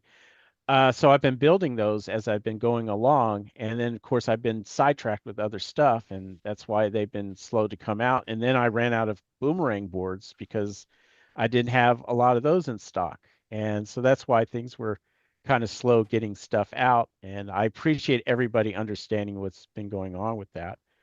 But I will have 10 of them available. I was promising I was going to do it this Friday. I just can't get it. I just couldn't get them done. But I will have them available at least by next Friday. At least those 10. And of course I've been doing a lot of spring cleaning as well, and I've been finding, spare CoCo STC boards and finding some Xilinx chips that I forgot I ordered those, 5 years ago. So, and also, sorry, go ahead. I was just gonna say one quick question on the Boomerang E2s. When you bring them out here, those are still going to be, and I'm assuming you've tested this already, they'll be able to handle, because of their static RAM, the 2.86 megahertz 609s and stuff like that on both the Gimme Z and the Gimme X. Yeah, that's been the plan. Because I know that there was, I looked at Mark Millet's, his is 70 nanosecond. Those are the chips he's been using. The ones that I was using were 55. Those are hard to come by. I was gonna probably do 70 as well, but they should work. Yeah, I think they all the higher ones have worked. Like Ed has his own, and then Mark and you. I think they all worked with the Gimme X at 2.86 megahertz. So yeah, I know. I'm talking about the speed of the SRAM. I'm not talking about the clock speed of the. Yeah, they all should work at, but it's a matter of you have to go in and fix timing on the in the internal Vlog programming to change all that. So again, I'll make sure that all that works. And I don't want to just push everything out and come to find out, it works on that 3 out of 10. Because I have to say, after using the 2.86 on the Gimme X, and I know some people have tried on the Gimme Z and it seems to work, it's really addictive running it that fast. Yes, it is. So yeah, I should, like I said, I should have at least demos for that, and I'll just put it out there.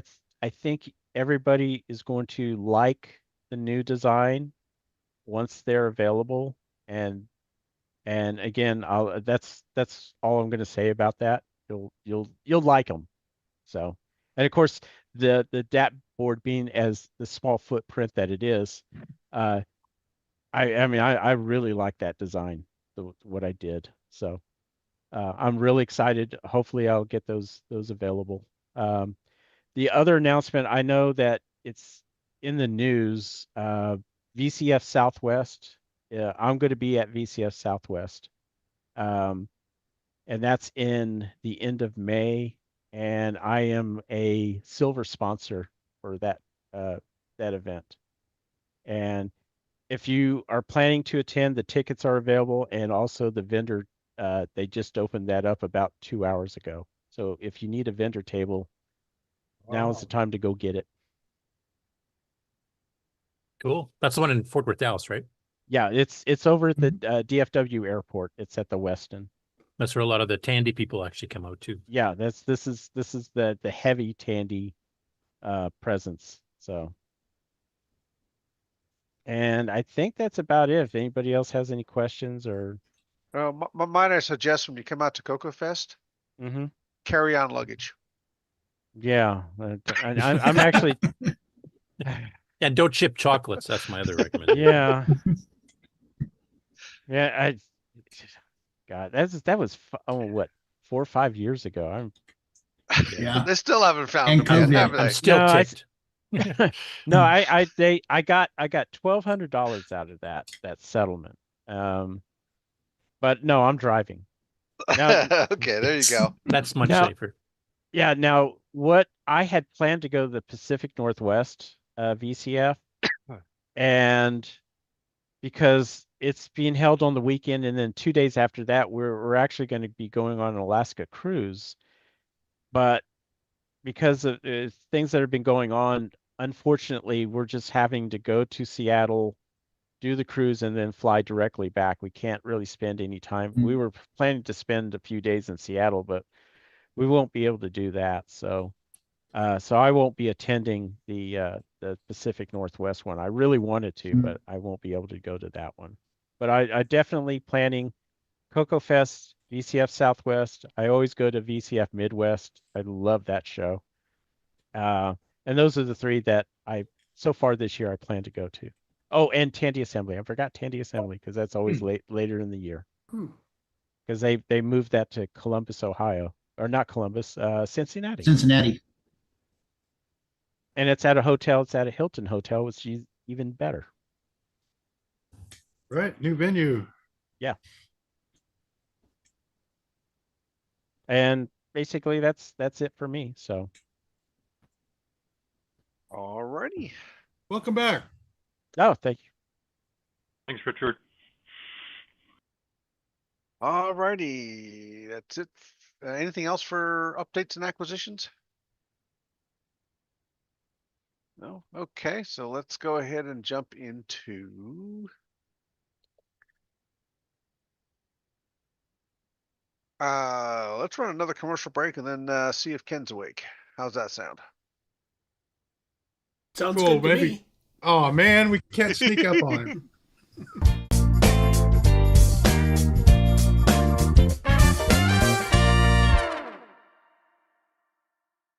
Hey, Amy. Hey, Taylor. We're watching the CoCoNation show. Yeah, we are. Woo! You should too. Future Vision Research is your source for FujiNet platforms, including the FujiNet for Tandy color computers. The FujiNet cartridge supports CoCo models 1, 2, and 3 and comes with hdbdos drivewire 3. Load files from SD card or connect to Wi-Fi and load files over the internet or your local Windows, Mac, and Linux computers. Applications from the FujiNet team allow you to follow news from all over the world, catch up on Mastodon messages, and even track the International Space Station. For more information and to purchase your own FujiNet devices, visit fvresearch.com.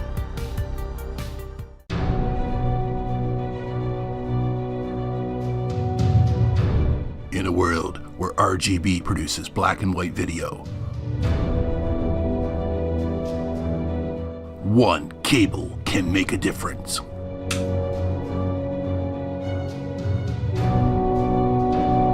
Switcheroo. CoCo3ScartCable.com.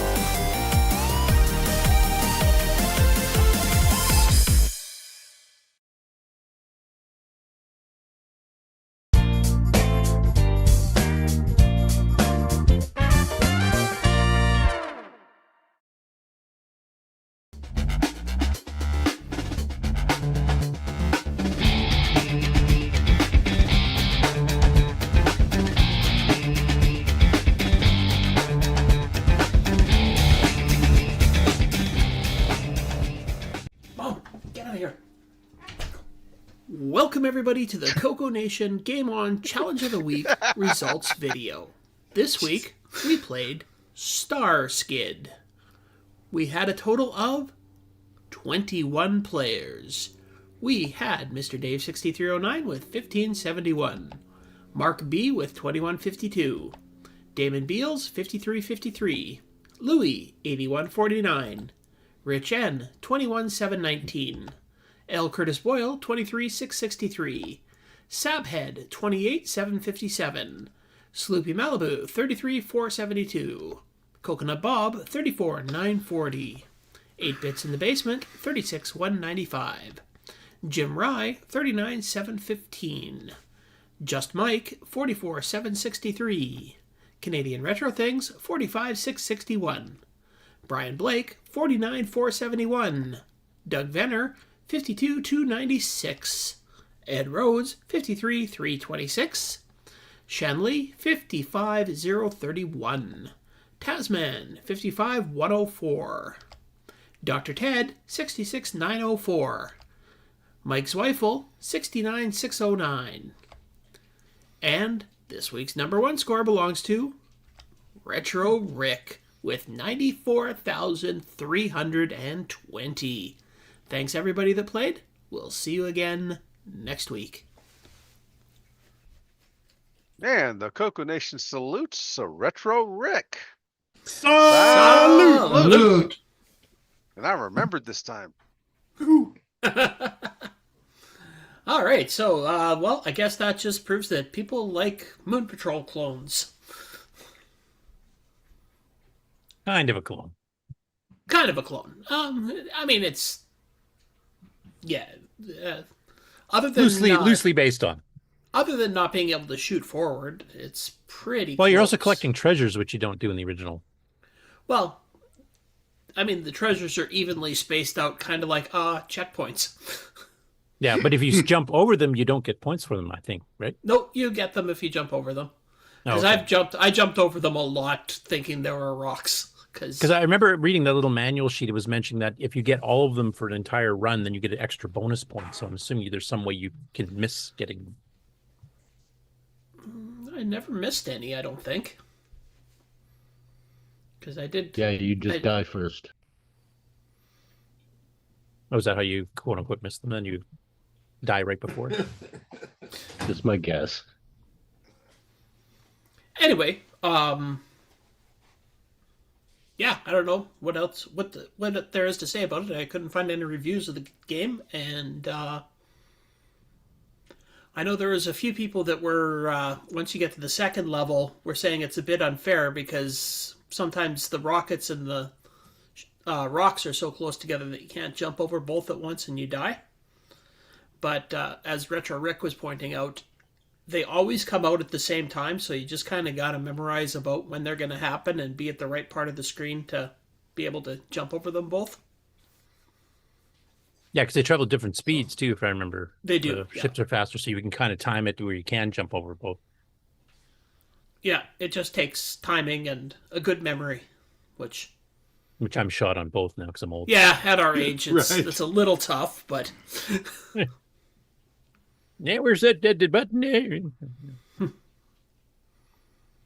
But, other than that, I mean, I would say for what it was, a well-done game. I mean, certainly not as good as actual Moon Patrol, but... But it's also one of those cheap games you got on a monthly tape, like a magazine, basically, Yeah. for $7-8 a month. And you got a game like this just about every month, so... The only tip I had was there's rapid fire where you hold down your fire key and you can keep blasting away, but it's actually a little bit better sometimes to let go and time it so you can shoot them. Yeah. Yeah. Because you have to be perfectly lined up with the asteroids to hit them. And if you miss, you cannot move while you're in the air. So if Yeah. you miss shooting one and then have to jump, you have to wait until you land before you can try to get out of the way of it, which, yeah, sometimes that can kill you. Apparently on the higher levels, it's much easier to die that way. I only got to the second level, so... Yeah, I only got to the third, so... Yeah. Now, I think somebody had mentioned last week that there's actually a sequel to this by the same author where he kind of made it a bit more extravagant. Desert Patrol, I think, is by the same author, isn't it? If it's the commercial one, Desert Patrol is by MG Lustig. Totally different programmer than Roger Smith. But I thought somebody had mentioned Roger and T&D like 2 years later came out with a new version or something. Oh, because I thought Retro Rick did say that it was a reskinned version that later was released was Desert Patrol, but okay, unless there's two Desert Patrols, which is entirely possible.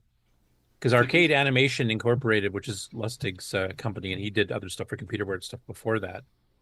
He was only around for maybe half a year, and then it kind of disappeared. And his Desert Patrol was a Moon Patrol style clone. His second one, actually, because Moon Hopper was the one he did for computer board the year earlier. Well, we did. We've played both Moon Hopper and Desert Patrol, so.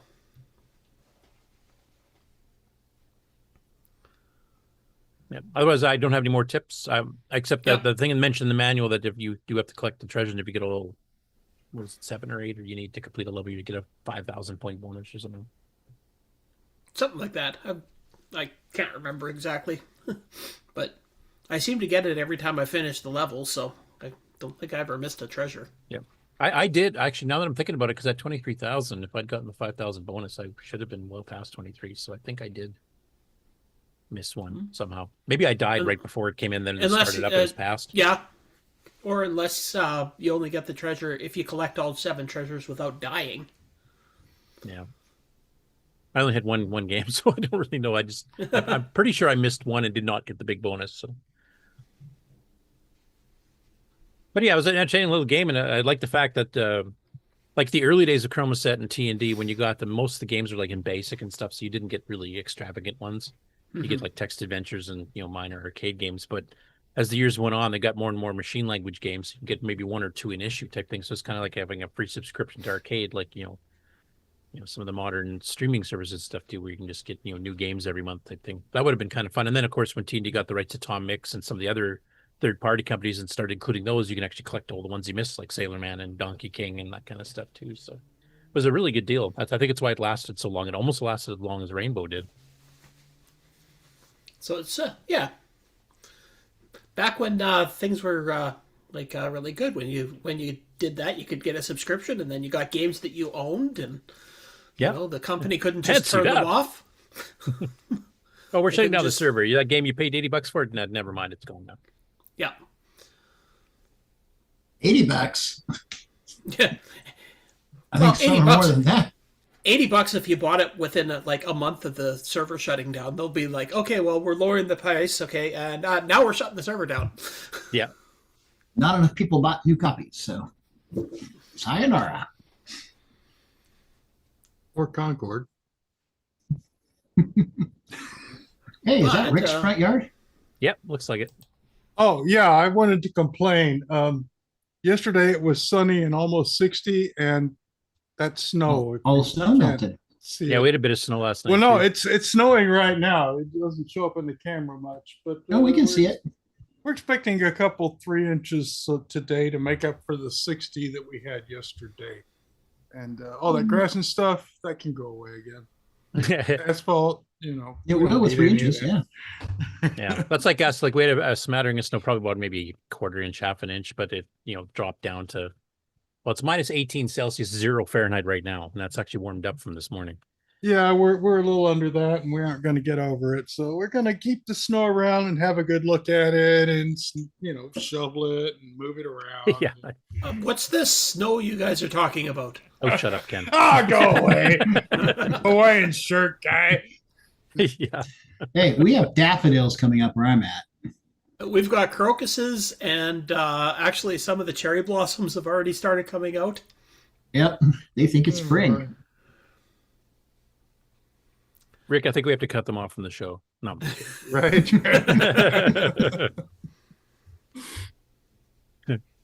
All right. Anyway, it was a good game. I did remember. I think it was Retro Rick that said there was a sequel that came out, which I don't think we have played yet. Because Roger Smith was one of the main machine language programmers for T&D. He had that game just about every issue, every second issue, or something like that. There's quite a few. We played a few of his other ones, like Skyway and some others too. So. Mm-hmm. But I don't know. not really much else to say about that game. I have one question because I didn't actually get the chance to watch the show there. So I know in the second level they introduced the ships coming at you at twice the speed. You have to dodge them and the rockets. What is in the further levels as far as you guys have seen? Is it just speeding it up or making it more? Yeah, the rockets are a little. I think the second level is it introduced rockets with very few rocks to have to jump over. And then when you get to the third level, there's the rockets with more rocks. And from what I understand, the fourth level, it sounds like you're suddenly getting a lot more asteroids falling on you. Okay, so it's a bit ramping the difficult. There's no more new things after level 2. Okay. I don't think so. Not that I've heard, anyway. Yeah, if Retro Rick's in the chat, I'm sure he knows, because if he got what the score he got, he probably made it to level 5 or something. I think he said it was only level 4 that he got to. So. Oh, okay. But he spent a lot of time killing a lot of the asteroids, because that's the best way to get points in this game, because they're worth 100 points each. So. Okay. So go out of your way to kill them. And what was the second game? Yeah, the second game we played was Fury, which. Fury, like a computer cell. Yep. Was that pretty good? That was excellent. That actually sounded just like it. Should have been a little louder and more distorted, but yeah, you were on the right track. A little more shrill, but you've got it. So this is kind of like Time Pilot, but I don't think you actually jump through any time things. Turn the heater off on it. You're apparently just some farmer in the southern United States that's fending off a horde of communists before the military arrives. Yeah, I resemble that remark. So, I did give a really, really good tip for this game on the live Game On Challenge, and if you want to know what it is, you got to go back and watch the whole show. Or you had to be there. Yeah, I think you're right, though. I don't think there's any actual time travel, is it? There's small big parachutes, and then you've got that stupid mines that come after you. Yeah, so you start out for the first 5,000, before you hit 5,000 points, it's just the bad guys. Then at 5,000 points, it introduces one magnetic mine that chases you around the screen. And then at certain point levels, it goes up to a maximum of 4 of those magnetic mines at once on the screen. And yeah, that would be a bugger. I found I couldn't handle 2, so... Yeah, that's kind of what I remember from playing the game. I'll see if I can sneak in another game of that for the challenge this week, too. I guess I can reveal what the tip and trick that I gave on the live show was. Cheat poke? Nope. So, as the scoring goes, the planes are worth, I think, 100 or 200 points. I'm not sure which. Catching the paratroopers is 1,000 points, and shooting down a hot air balloon is 2,000 points. So every 20 planes that you shoot down, you get a free man. So if you actually go and just shoot down planes, avoid the parachutes and the hot air balloons, you can get almost 2 free men before the magnetic mines start coming after you. Oh, okay. So you can stockpile your free men, then it's by going for the lower point score planes. Yeah. Oh, okay. That's a cool tip. So way under the radar. And it's much easier to do it, to concentrate on doing that without those stupid mines on the screen. Brian Blake's question said, isn't Fury more like 1942 than Time Pilot? No, because you can go in all directions, and you got the cloud scrolling and stuff. The game we played from Dave Dye's that he published through Seguera with a while ago we did was more of a 1942 style. I mean the name of the darn thing. Fighter Pilot. Yeah. Because 1942, you're just following the screen. You're just going straight. Yeah, you're just flying straight forward. You can go, within the screen, but you're still kind of scrolling forward and blasting different size planes and stuff. In every direction, and you don't have to worry. You must be at a really high altitude because no matter which direction you go, you never crash into the planet. Yeah. But that's the closest to 1942. I think the CoCo had was Fighter Pilot that I've seen anyway.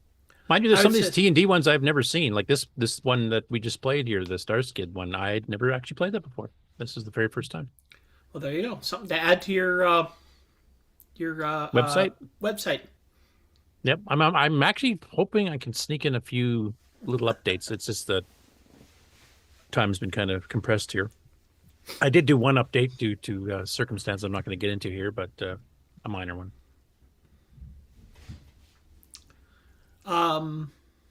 But yeah, so yeah, I would say it's more like Time Pilot, just without the time travel.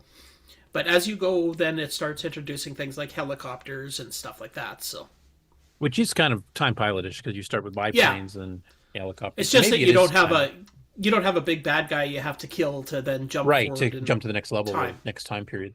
It's all one level, but it just as the difficulty ramps up, more things are introduced. So.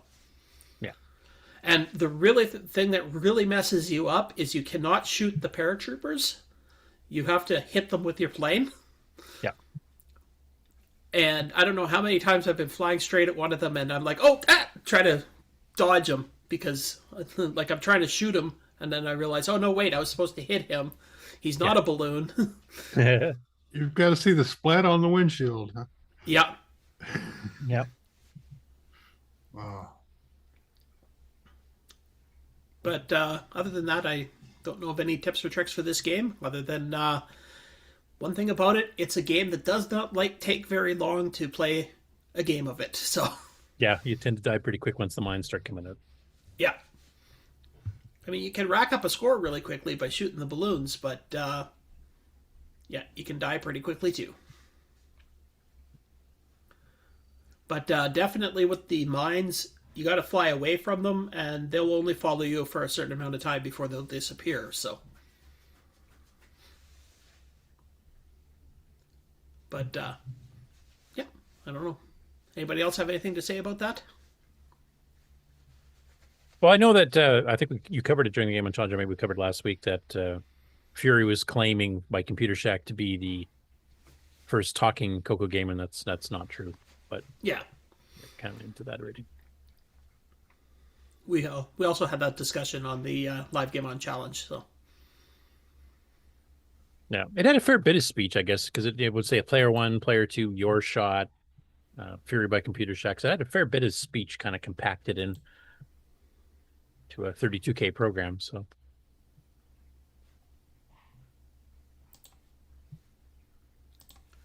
but other than that, yeah, I guess we can take a look at the live Game on Challenge.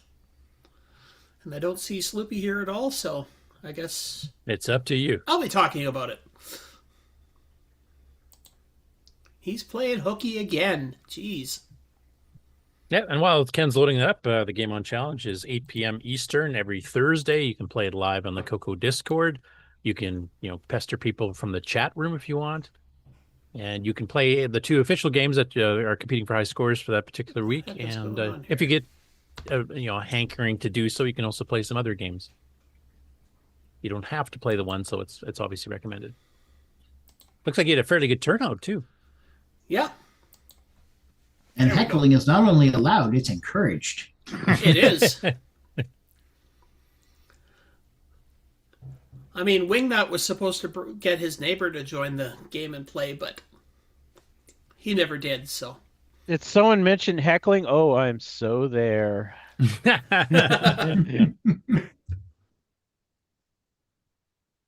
So, as you can see, a lot of us played the games, so. I think. And for those new to CoCo, you'll see the colors on Starskid are different depending which player. That's the artifact colors, and it depends on what phase you catch the CoCo 1 or 2 on when you turn it on, type thing. So yeah, some games it doesn't really matter. Some it's actually pretty critical. So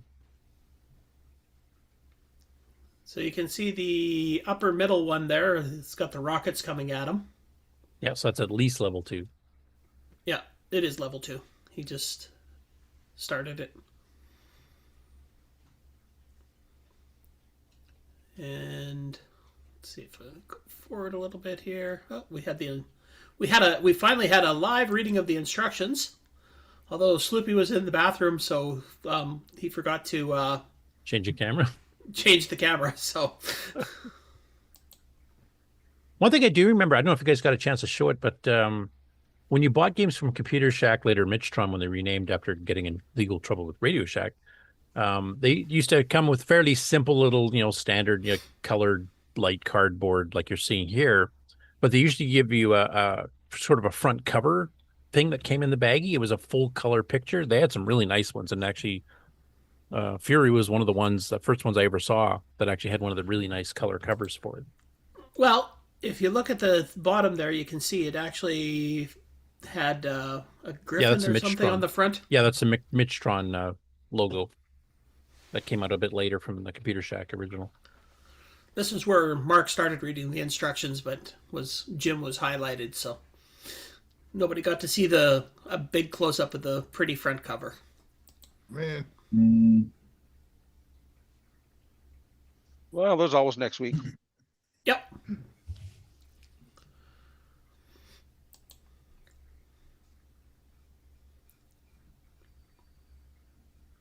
I do like that Fury, tried to give you an illusion of some depth too, because you have different bands of clouds moving at different speeds. So parallax scrolling of the clouds.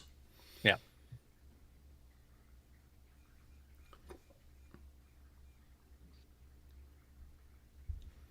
It's pretty amazing that a paratrooper can move as fast as your plane.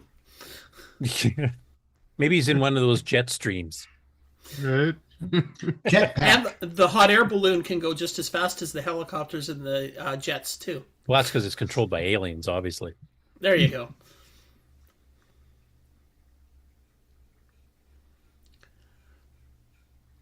No, I would say they're both pretty fun games this week. So I'm going to have to break that streak with what I choose for this week. Enough Revenge of that fun stuff. Yeah, we are not here to have fun. We are here to look at old games that nobody ever played. Yeah, now you get to play text mode Hangman 4K. That's what it's going for. Ooh, do we have one of those? Yeah, probably. Can I use a speed up poke on that? No. I think you guys mentioned, speaking of speed up pokes, one of you guys tried this double speed poke on a CoCo 3 with Fury, and I guess it's frame locked? Was it Fury or Starskid? I just cranked up the Mega. I always just, rather than using this speed up poke, I just cranked the CPU speed. And it didn't change? Yeah. No, it didn't change at all. I ended up at like 32 megahertz. And okay, so it is probably frame locked at the 60 hertz. Yeah.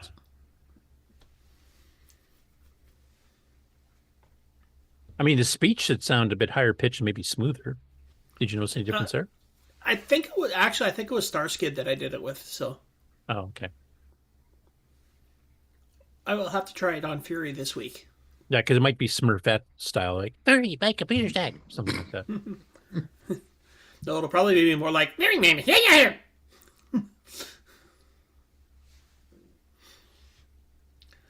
All right. So yeah, Thursday nights, 5:00 Pacific time in the Discord channel, Game On Challenge Live. You can join up. You can play on your CoCo. You can play on your emulator. And we do actually have an announcement from the makers or some of the people from what is the name of that thing? I have no idea what you're talking about, so I can't even help you. What? the cartridge that you plug into the CoCo to get online with. FujiNet. Oh, FujiNet. FujiNet. FujiNet now has an online folder that they're going to keep updated with the games of the week on it, so you can load your games up right from FujiNet. Ooh. Yep, actually, that's part of the news too. I just want to mention too, like you can help me with this, Ken. Brian Blake saying it looks like Fury doesn't work with VCC. Like I'm pretty sure that's how some of you played it, isn't it? Yeah, I was playing it on VCC. I'm not sure why. I never had a problem at all. Unless maybe somebody grabbed a cassette version or something. It's trying to map the graphics over top the disk reserved RAM. Because that does cause crashes. The upper corner there, that's me, and I'm playing on VCC. So, which version of VCC are you running? The latest one, the 2193 or 4, whatever the heck we're at now. Yeah.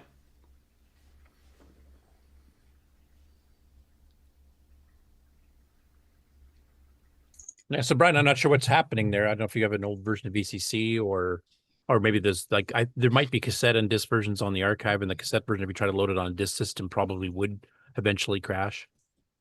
Yes, there is definitely a cassette version of Fury. I'm not sure if it's on the archive, but it actually mentions how the one side of the cassette was the 16K version and the other side of the cassette was the 32K version, which means one would have speech and one wouldn't.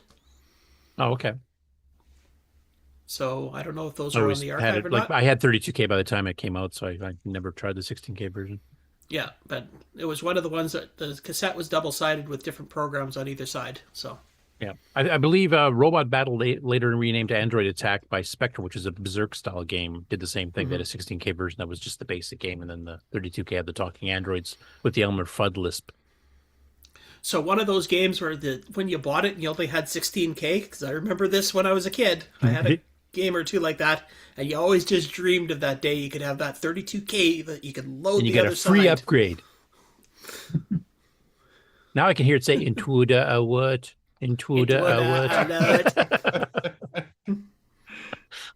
So taking a look at the archive, there's one listed as a 16K and then one listed as doesn't say specifically.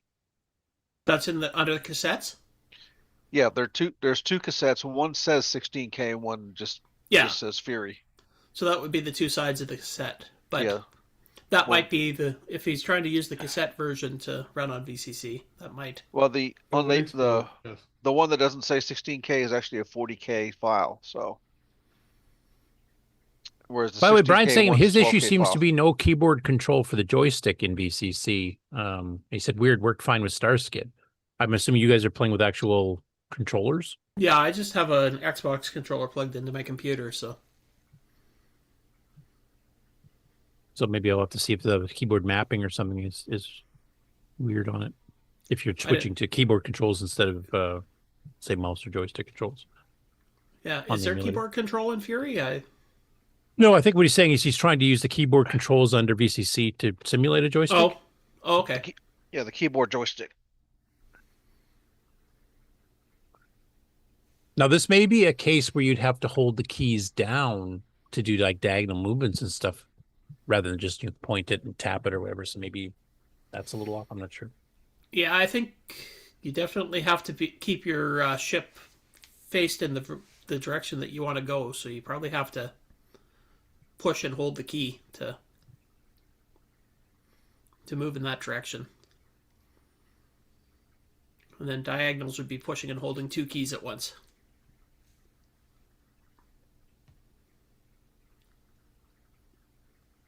Cool. So we've got one more week of Fury. Yep. Sounds like a hockey game. But now we have to pick a new one to replace Starskid. Oh, man. What are we going to play? Please don't put Pip 4K Hangman in there. You already warned us. So. What crap could that Game On Challenge guy have chosen?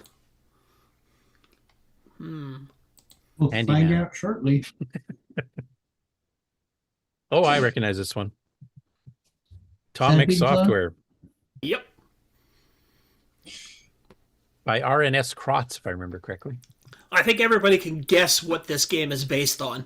Yeah. No, not a chance. It does have some limitations on movement compared to the arcade. It does, yeah. The sound effects are pretty good. I like the gunshot sound. 16K required. So. It's early 1982 to mid 1982 is when it was released by one of the biggest CoCo software gaming companies. If that's a clue. I'm not going to say anything until somebody else takes a guess what the name is. Anybody recognize that one? No, I don't think anybody recognized it. Something appeed. Yeah, you're right. No, actually, it's not even close. It's Caterpillar Attack. Caterpillar. Sorry, I was thinking of the original arcade game name. Yeah, Centipede. So sorry. I do like the way the title screen gets drawn too, because that Centipede actually goes and scrolls across, leaving behind Atomic Software and runs down. So it's got a nice little intro.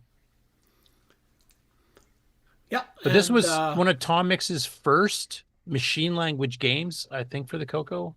I think the only ones they had ahead of this were maybe Dancing Devil and I think they might have had a maze game or something like that. There was only a couple. Like this was one of the first when they started to establish themselves as an arcade game. And of course, later they brought out Donkey King and Sailor Man, a ton of them. But So one of the good things about it, it does have rapid fire because you need it. It's a very quick game. And the limitations on the bottom of the screen is that you can only move up one space. So you're either right at the bottom or up one space from the bottom. yeah, So, where standard Centipede is, and some of the other CoCo clones Like is more like you 6 get a spaces. quarter or a fifth of the screen or something. yeah. And it's kind of tile based the way it was written too, so things move by an entire width of a mushroom type thing at a time. Yeah. It's not that's- smooth scrolling. I like think color that's piece. why it moves so quickly. Yeah, yeah. But good sound effects, nice and colorful. It was one of the early arcade clones, from third parties especially. So it's a bit historically significant. As far as I know, that pair of RNS Crots, I don't know if that's, two brothers or a father, son or whatever. I don't think ever wrote anything else for the CoCo I've ever found. So it was a pretty good first game for them and only. So that will be for 2 weeks. So Yep. 16K RAM, should run off cassette, requires a joystick, and that's about it. So doesn't need extended basic, doesn't need a disk drive if you want to play it on original hardware. And also an interesting note about this is Anteco also offered this game on cartridge. Correct. They had a deal with a couple of companies. They also had a couple of their own original games like 8-Ball, Pool, and a few others too, Intergalactic Force. But they also offered this one and a couple by Spectral, and I think maybe one other one from Tomix they offered as cartridges for a limited time. So I actually have to say this is definitely one I have never seen on cartridge. So Yeah.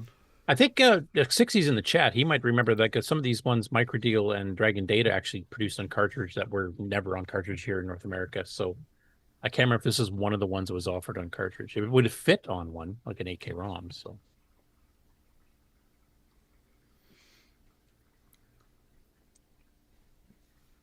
and Argor. one other thing I 71 should mention. Oh, sorry.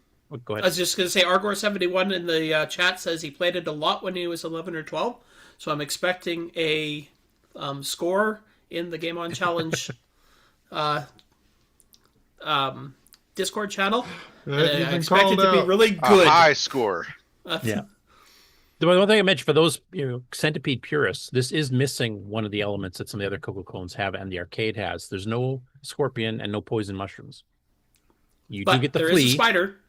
Yep, there is a spider and there is the flea dropping more mushrooms down, so you have to worry about that. But there's no poison mushrooms where the thing just beelines for you. No, he's committed. He says, I will try for sure. Excellent. I like to hear that. And Tom Eric Gunderson says this only came on tape for the Dragon. Okay, so they didn't make this one in the cartridge. Could have been. So that's actually not a bad pick. It's actually a high-speed, fast, fun-paced game. It's not full Centipede, but enough to definitely feel like it. Enough to whet the appetite for more Centipede games. Yeah, we do have a lot of them in the CoCo. I don't even know how many we've covered. We covered Colorpede, I know. We covered Slave We've done quite a few. the Tandy one. Yeah, because we've got both Centipede and Millipede clones, so. Yeah. I think we played Caterpillar by Aardvark, another one. Yeah, there's a few. Yeah, we've definitely, I've chosen a few over the years. It's kind of like Pac-Man and Defender style games. They're just good ones. Yeah, we got like every now and then 9 or 10 of each.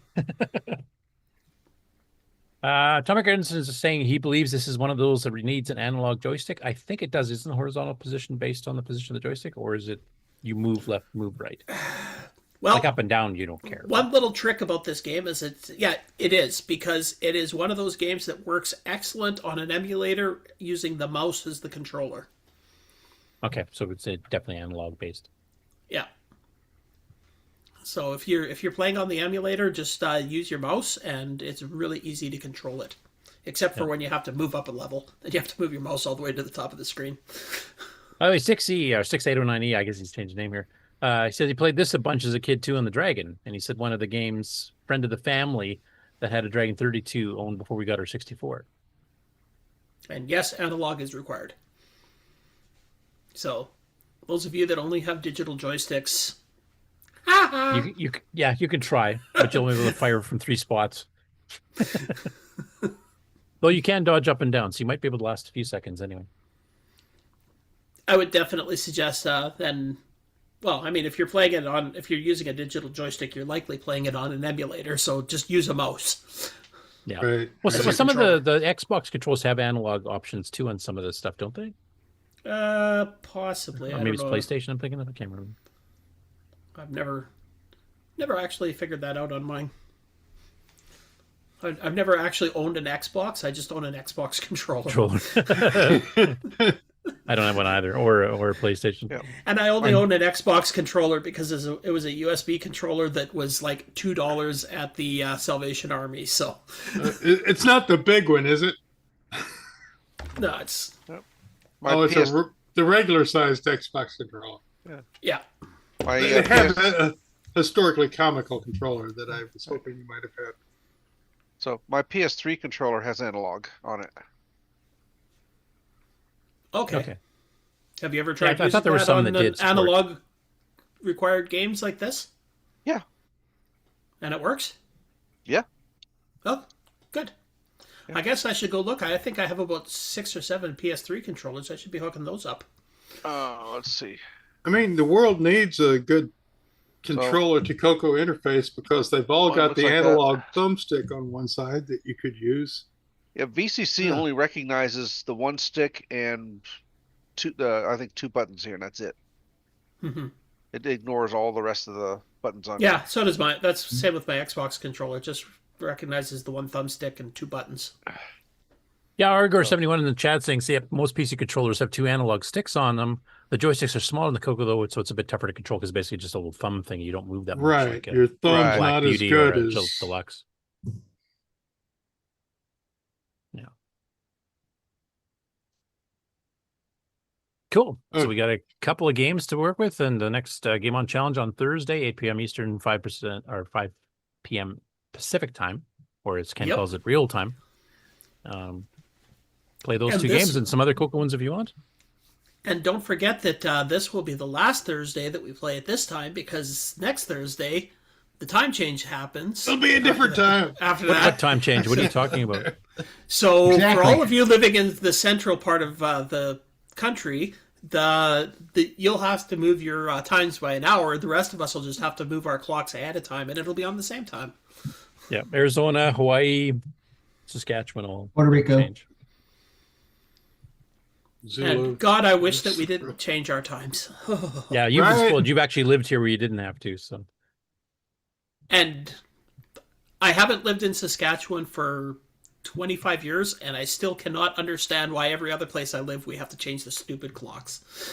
Yep, I'm with you. Well, you know, dumbest thing. Ever since they invented this electric light thing, there's really Right, not been a right. need What's for the it. point? I agree. Yeah. It's like I got to turn on my headlights regardless.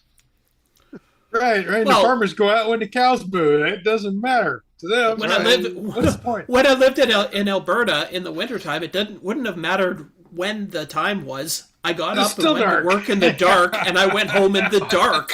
It would have been dark on both ends no matter what. That's right. Yep. You're just moving whether it's less dark or more dark. Just go up above the Arctic Circle there, and you get that whole land of the midnight Yeah, sun you thing don't where worry the sun about doesn't it, set for like 3 months. There you go. Or never What time rises is for it? 3 months. January. The year is 2 days long.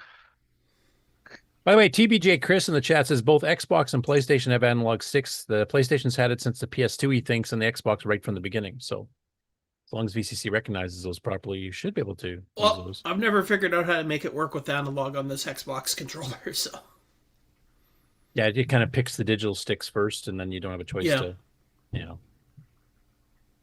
Something maybe we should mention to EJ. I don't know if there's any way to adjust the program so that it's either selectable to pick which one. Well, I do know that on some of my Xbox control or on my PlayStation controllers, there's a button that says analog, and you push it, and there. Boink, now you're there. Now it's analog.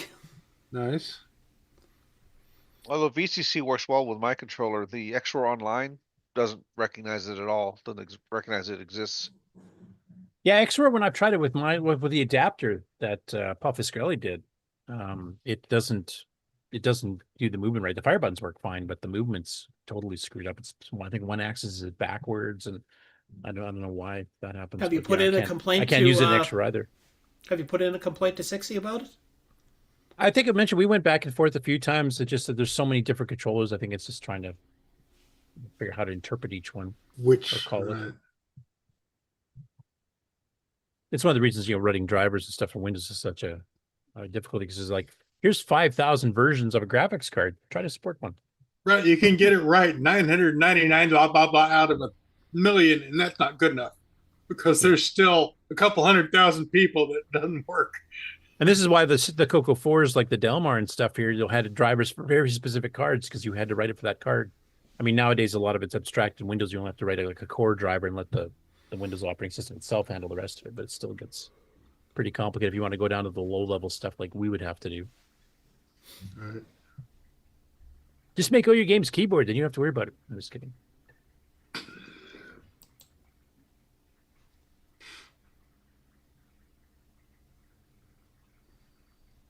Okay, 60 is saying that inverted axis can be fixed with the configuration. Oh, okay. That's configuration in the actual text configuration file, but you can't do it from the GUI though, right? So I'll have to go figure that out again. Yeah, there was an XY. I saw a flip thing somewhere. I'm sorry, I don't play it enough to speak. But it's in there. I've seen it.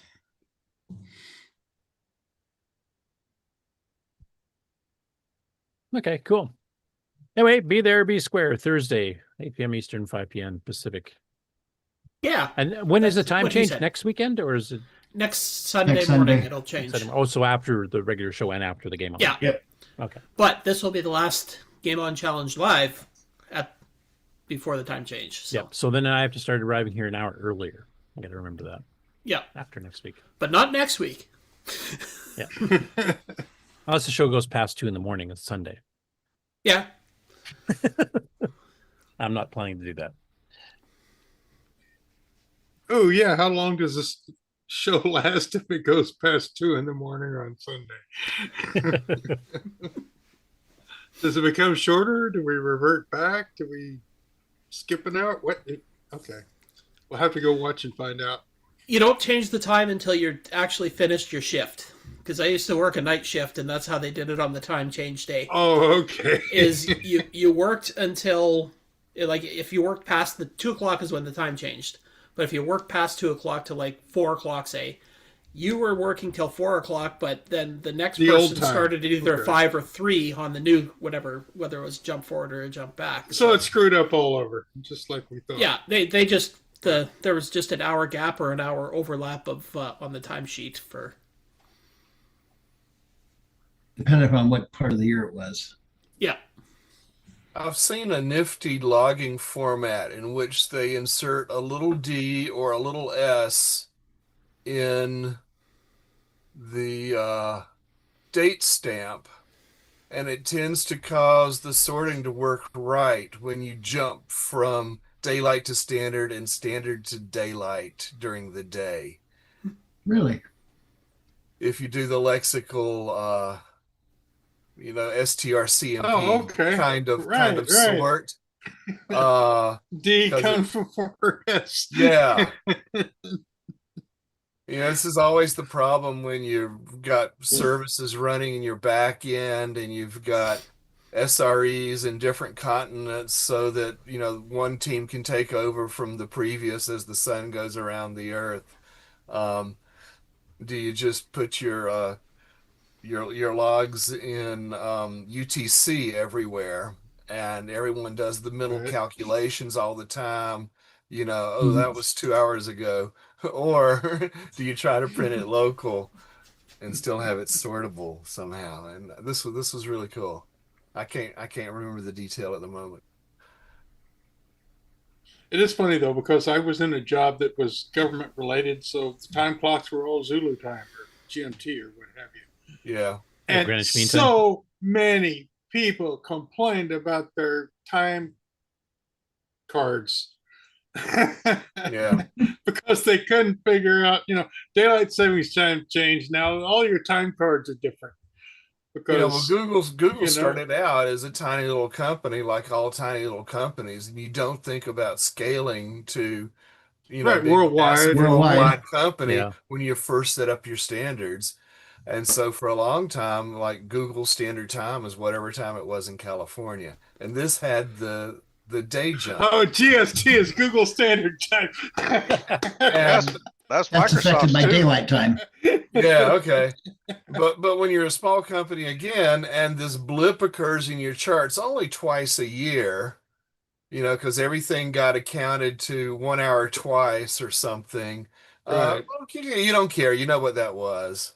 But when you get smarter, you start setting up all these automated alerts, and they see this huge jump. Now you got a problem. Right, the robot gets really confused, and now there's Yeah, how do we go from 100,000 queries a second to 200,000 queries a second during this day? And so everything on the network starts up because we've got this big surge, but it's gone. And then there's the leap seconds, and that was a whole nother thing. Oh, right. Yeah, but they adjust the clock every couple of years or whatever to. Yeah, now hopefully your ISP or somebody smothers the time for you so that it changes from 1 second to the other over like 8 hours, and then your servers don't notice a strange jump backwards in time. Yeah. And crash. Yeah. All right, so much for time. We can deal with time zones. We've had enough time for time. A couple hours, and we haven't even got out of the game on yet. So Well, we'll continue on with the game on news. Mark, did you want to do an ad, or you want to go straight into it, or what do you want to do? We'll go straight into it. Okay. And game on news. That's this button.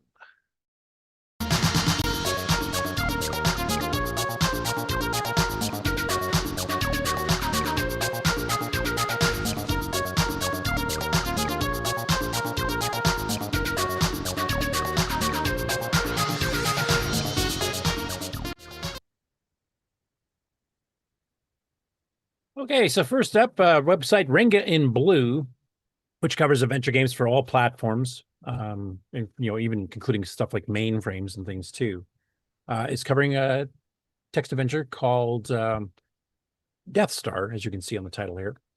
Now, this is actually a game that was done in 1983 for the VIC-20. So why am I mentioning it here on the CoCoNation show?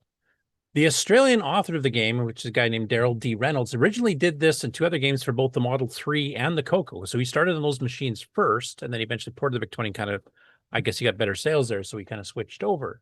But these are ones that are lost, with nobody's seen. And there's a couple other games that he did too, and actually Ringa kind of covers that a little bit here when he shows this ad. So here's when he first started advertising for the VIC-20 here, these games here. But you can see for TRS-80 Model 3 and the color computer, 16K tape, compiled basic split screen display. And there's 3 games mentioned: African Odd, which he's guessing meant Odyssey, Castle Tolenkar, and Death Star. And the CoCo versions and the Model 3 versions from these have not been found. So I don't know if Nick remembers these from back in the day. I don't think he ordered too many third-party stuff, but this is from Personal Computer Magazine in April of 1983. And then here's some covers, from the VIC-20 version of it later on, and some of the more homemade covers done earlier. That has nothing to do with it. But basically, it's a adventure game with a little bit of mapping stuff going on here. And this looks like it could have been perfectly done with the CoCo 1 and 2 semi-graphics that are built in. So I'm guessing it probably did use that kind of a system and just the text screen otherwise. But if anybody out there, especially in Australia or New Zealand or anywhere else in the some of the UK games or some of the UK countries or like in the UK sold some of the stuff in Australia we never saw here in North America. So the chance maybe that some of these had gotten sold. If anybody has them in their collection somewhere, we'd love to be able to recover them, both Ringa and myself, for the games page too here, because there's at least 3 games that this guy produced for the CoCo early on that don't seem to exist anymore. At least nobody has a copy of them. So we're hoping somebody might be able to find them and then we can get them on the archive. Next after that, there's the YouTube channel called Nostalgia Vault, which we've covered a few times before. And every once in a while, he does these, the Media List, which is the name of one of his shows. And basically, it's where he has a thing that has a whole bunch of different emulators linked up for home consoles and home computers, etc. And he basically has it play a random game from a random console or a random platform. And this last one, which is almost the length of a CoCoNation show at almost 5 hours, one of the games that randomly picked was Ascend for the CoCo. Now, he labeled it in his description here as for the CoCo 3, because I think that's what the emulator he ran is. But this is the CoCo 1 and 2 version of Ascend, because the CoCo 3 is enhanced 16-color graphics, etc. But yeah, he ended up playing it and got through a couple levels of it. So it's fun to see these, because, I mean, he's got all kinds of stuff from like Minecraft clones and all kinds of things here that he goes through and plays. In this bigger case here, you can see a list of the stuff that he's played here. So he's got stuff in Flash and Shockwave, stuff for Windows 3.x, CJ MS-DOS games, Sega Genesis, Nintendos, etc. So it's quite a nice wide variety of stuff. But cool to see a CoCo game sneak in there. That doesn't always happen. So I like the fact that he actually does cover CoCo games. So hopefully he picks some gems too when he goes through his randomized game selection.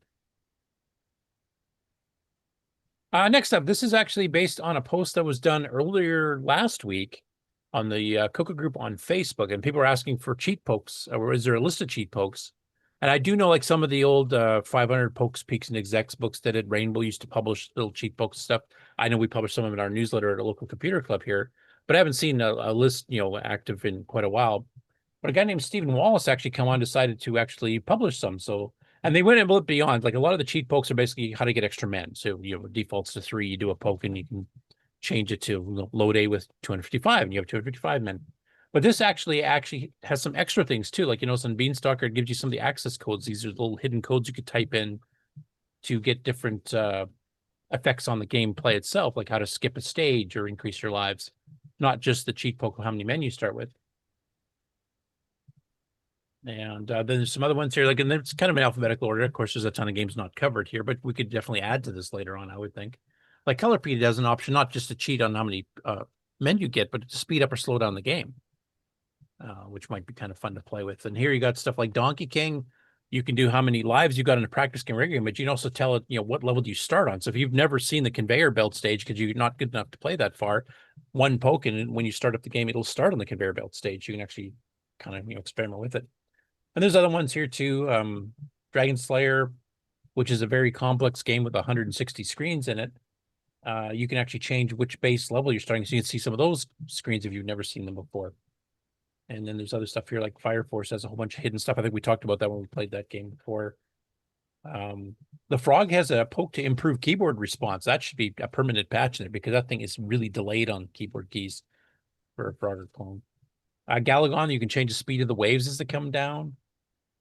Ghost Gobbler, you can actually do a poke here that means 3 ghosts remain permanently trapped, so you only have 1 ghost in the maze at a time you have to deal with. So there's quite a few interesting ones here. Some of these I'd never actually heard of before, so that was kind of cool.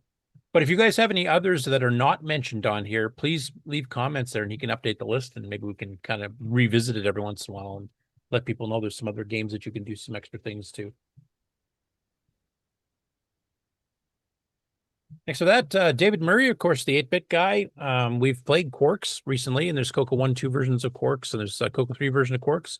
And of course, he was offering to sell the cartridge version of the CoCo 3, both as a signed copy or as a regular copy. And he just did kind of an apology here, and as some, like, Richard from Boys and Tech is obviously a bit familiar with stuff getting delayed. He said, for anyone that pre-ordered Quarks for the CoCo 3, I just wanted to apologize for the delay. We've been waiting several weeks for the prototype PCBs to arrive from China. Once we confirm that it works, we'll order the rest of them. So we're probably still a month away from shipping, because he was hoping to get this out originally in February. Now we're looking like the end of March, maybe April, depending on when the prototype board gets tested, make sure there's no problems with it, and then the actual with the boards comes in. Next after that, we got Alex Gayer, who's been doing several updates on this game. So he released a little Sudoku Is that how you pronounce it? I can't remember. Which is kind of a math Sounds right. game where you've got these little pockets of 3x3 connected squares, and you have to make sure that the numbers add up. I haven't played this so long, I can't remember the rules anymore. But basically, he made a text version of this for the CoCo in BASIC, and he's actually done several modifications and bug fixes and stuff as the week has gone on. So there's been several different uploads, but the latest one seems to be pretty stable from what he's saying. You can just download it from the CoCo Facebook group. And there's a little here, like he's got a little screenshot of the puzzle solved, and some earlier posts had, screenshots of the game itself. Here you've got like the instruction screen. Here you've got difficulty levels that he's showing off. And here's the actual gameplay itself, which I'll kind of bring up. You guys probably remember, because they used to publish books of these. You could do these like when you're on a train ride or on a flight or something, you're bored and want something to do. And I remember I played this quite a bit when Sudoku first became popular, probably, 10, 15 years ago, and I haven't really played it since. So, Yeah, if I remember, you're not adding really anything. The tokens don't really have a numeric value. They just need to be unique within each box and each each row has to be like 1 through 9. Yeah. Whether it's horizontal or vertical. Yeah, so it's kind of like pattern matching, trying to get the right pattern to fit the criteria to get it to work. Yeah. Yeah. I got Kind one of of a these backtracking problem.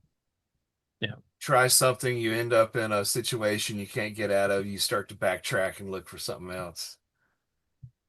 Yeah. Which I did a lot. Anyway, it's a free download if you want to give it a shot. CoCo 1, 2, or 3.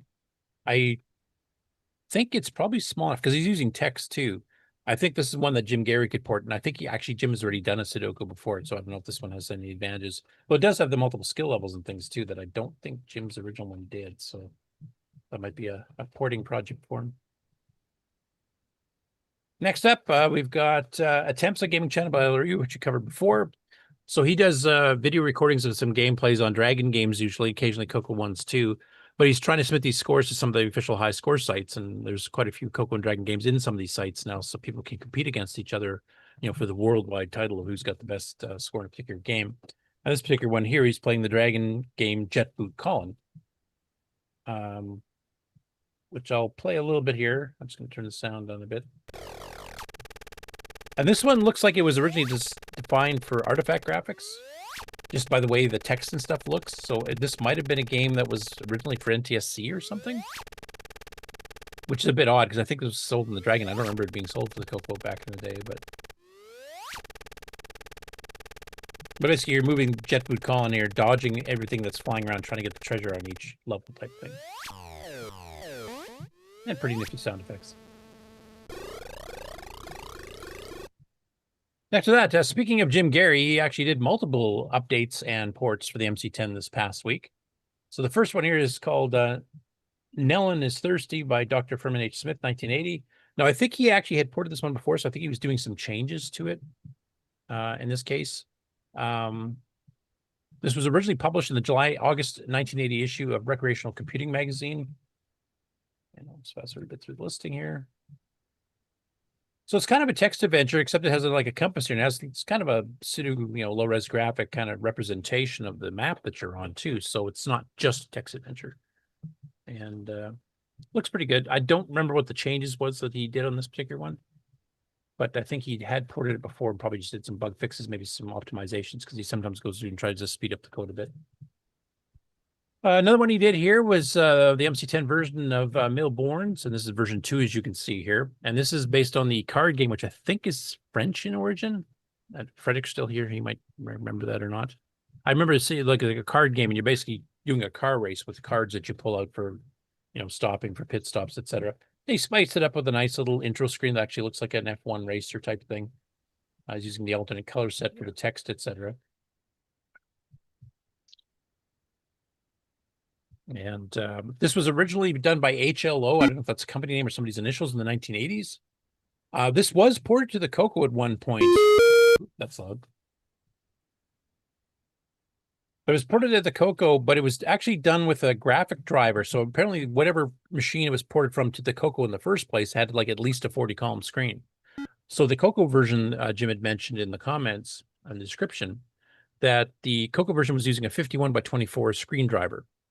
And in this case, he kind of shrunk the game down to fit it onto a 32x16, so he didn't have to use a graphics screen on the MC10 because unless you do some hardware modifications, the MC10 can't use more than a 3K screen, so you can't get a full high-res screen anyway to do the smaller fonts, etc. So he got it kind of crammed down to fit on a 32x16. And the other one he did was Color Trick by Mike Mayfield. This is based on the original 1971 one from Mainframes, and I think he's ported this one before too. But this is an update he did. So he's improved the graphics and sound a bit and added a high score, which wasn't in the original port that he did.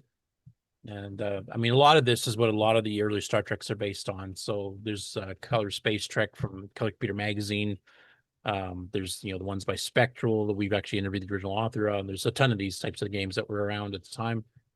And stupid game I'm writing right now. Yeah, exactly. I do like the fact he has actually like flashing cursor from the command, but it flashes the alert at the same time. So it's a in-key style thing here. So you can actually get, some animations while you're playing instead of just stopping to take turns. Except when you're use units fire on there. But there's some animations like when you warp and stuff too. And he's got a nice little title we showed the last time. I think he put this up. Here, like a nice little low-res Star Trek with the Enterprise. But yeah, it looks like a fairly nice, and he did add some sound effects. He spiced up the graphics a little bit from the original version that he ported here not too long ago and added a high score feature. So if you want to get an updated version of that game, you can grab it from his site. Next up, that the Alimist.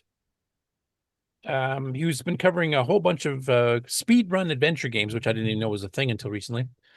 But he's doing another one here, and he's been doing a whole series on the CoCo-based adventure games from the Rainbow Book Adventure series, of which there were 4. And this particular one here is called Ghost Town. And it's a fairly small, quick game because he gets it done in like 2.5 minutes, literally. But this is from the 3rd Rainbow Book of Adventures. Lost gold mine or a cold drink soon. Your treasure hunting days are over. So he's kind of like describing the game, which he does on all of his videos, and then he goes and plays it, going for the record run of typing as fast as he can. He doesn't cheat and speed up poke so that the computer can react faster. You have to do it in real time, 0.895 megahertz. And yeah, other than that, it's basically a standard text adventure game type thing. Spoiler, if you watch it, you will learn how to win the game. And then the last one on the gaming side is from the Wargaming Scribe. Now, he's kind of like Ringan Blues and covers adventure games solely. This guy covers war games solely, simulations. And he's covered a fair number of CoCo stuff before. This one is a detailed review of Führer and Gasse. I have no idea if I'm pronouncing it right. And if Fred was here, I'm sure he'd correct me. From 1985 by Strategic Simulation, written by C. Edward Hetzler. And this was actually sold by Picosoft. Now, I will mention that this guy does an incredibly detailed review. So he goes through and plays the game. This has been a few times where he's actually corrected source code because there have been bugs in it. And he covers a lot of the CoCo ones that were done by like Arc Royal, who's famous in the CoCo world for doing a lot of these types of games. But you can see here, it's all low res based, and you're using, some of the characters that are built in the VDG for doing like rivers and trees and that kind of stuff. So it worked quite well for this type of thing. And a very detailed bit here showing like some of the airplanes flying down. So he did some animation stuff to show the gameplay itself in action. And then he gives a general rating between all the other games that he's covered between all the different platforms and whether the game is still could be considered, modern enough to play today. And spoiler alert, this is one of the lowest ranked games he's ever done. I think way at the end here. Here's an ad for Picosoft, which only appeared for a little while in Rainbow. And I think some of these other ones we haven't, these are other ones that are missing that we don't have anymore. At least nobody's found them yet. So if any of you have Blockade, the Spanish Armada, Debacle by Picosoft, then please get them up to the archive if you can so we can recover these as well. But basically, released in March 1985 is the first ad for it. Final rating, totally obsolete, which means it basically has no redeeming features if you're playing war games these days. There's a few CoCo games that actually were almost completely obsolete by his standards.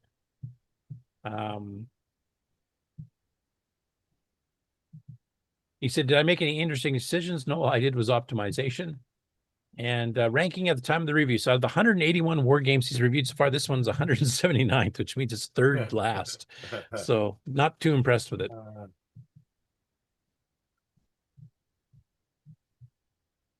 But like that. yeah, It says it's a bad copy of an already terrible game. Yep, you saw that, eh? Yeah. But yeah, no, he's very much a hardcore war simulation style gamer. So he's played all the modern ones. He's played a lot of these old ones. I mean, some of them he'll go through the reviews and he'll say, like, at the time this was innovative because of a certain point or a certain thing it did. It wasn't enough to make it playable by modern standards, but at least you can kind of see the evolution. And this one didn't offer anything to evolve, especially as late as it came out in '85. But yeah, he does, just like Rengen Blue does very detailed reviews, including playing adventure games right through the end till you win. He does that with the wartime games. So these will sometimes take him like days or weeks to fully play through. So that's what I have for gaming news this week. So all right, so we'll fire up the news. Okay. When you want the latest in TRS-80, Tandy, Dragon, MC10, and all of their hardware cousins. No matter what it takes, or where news breaks, from around the world to your nation. The CoCoNation News with L. Curtis Boyle.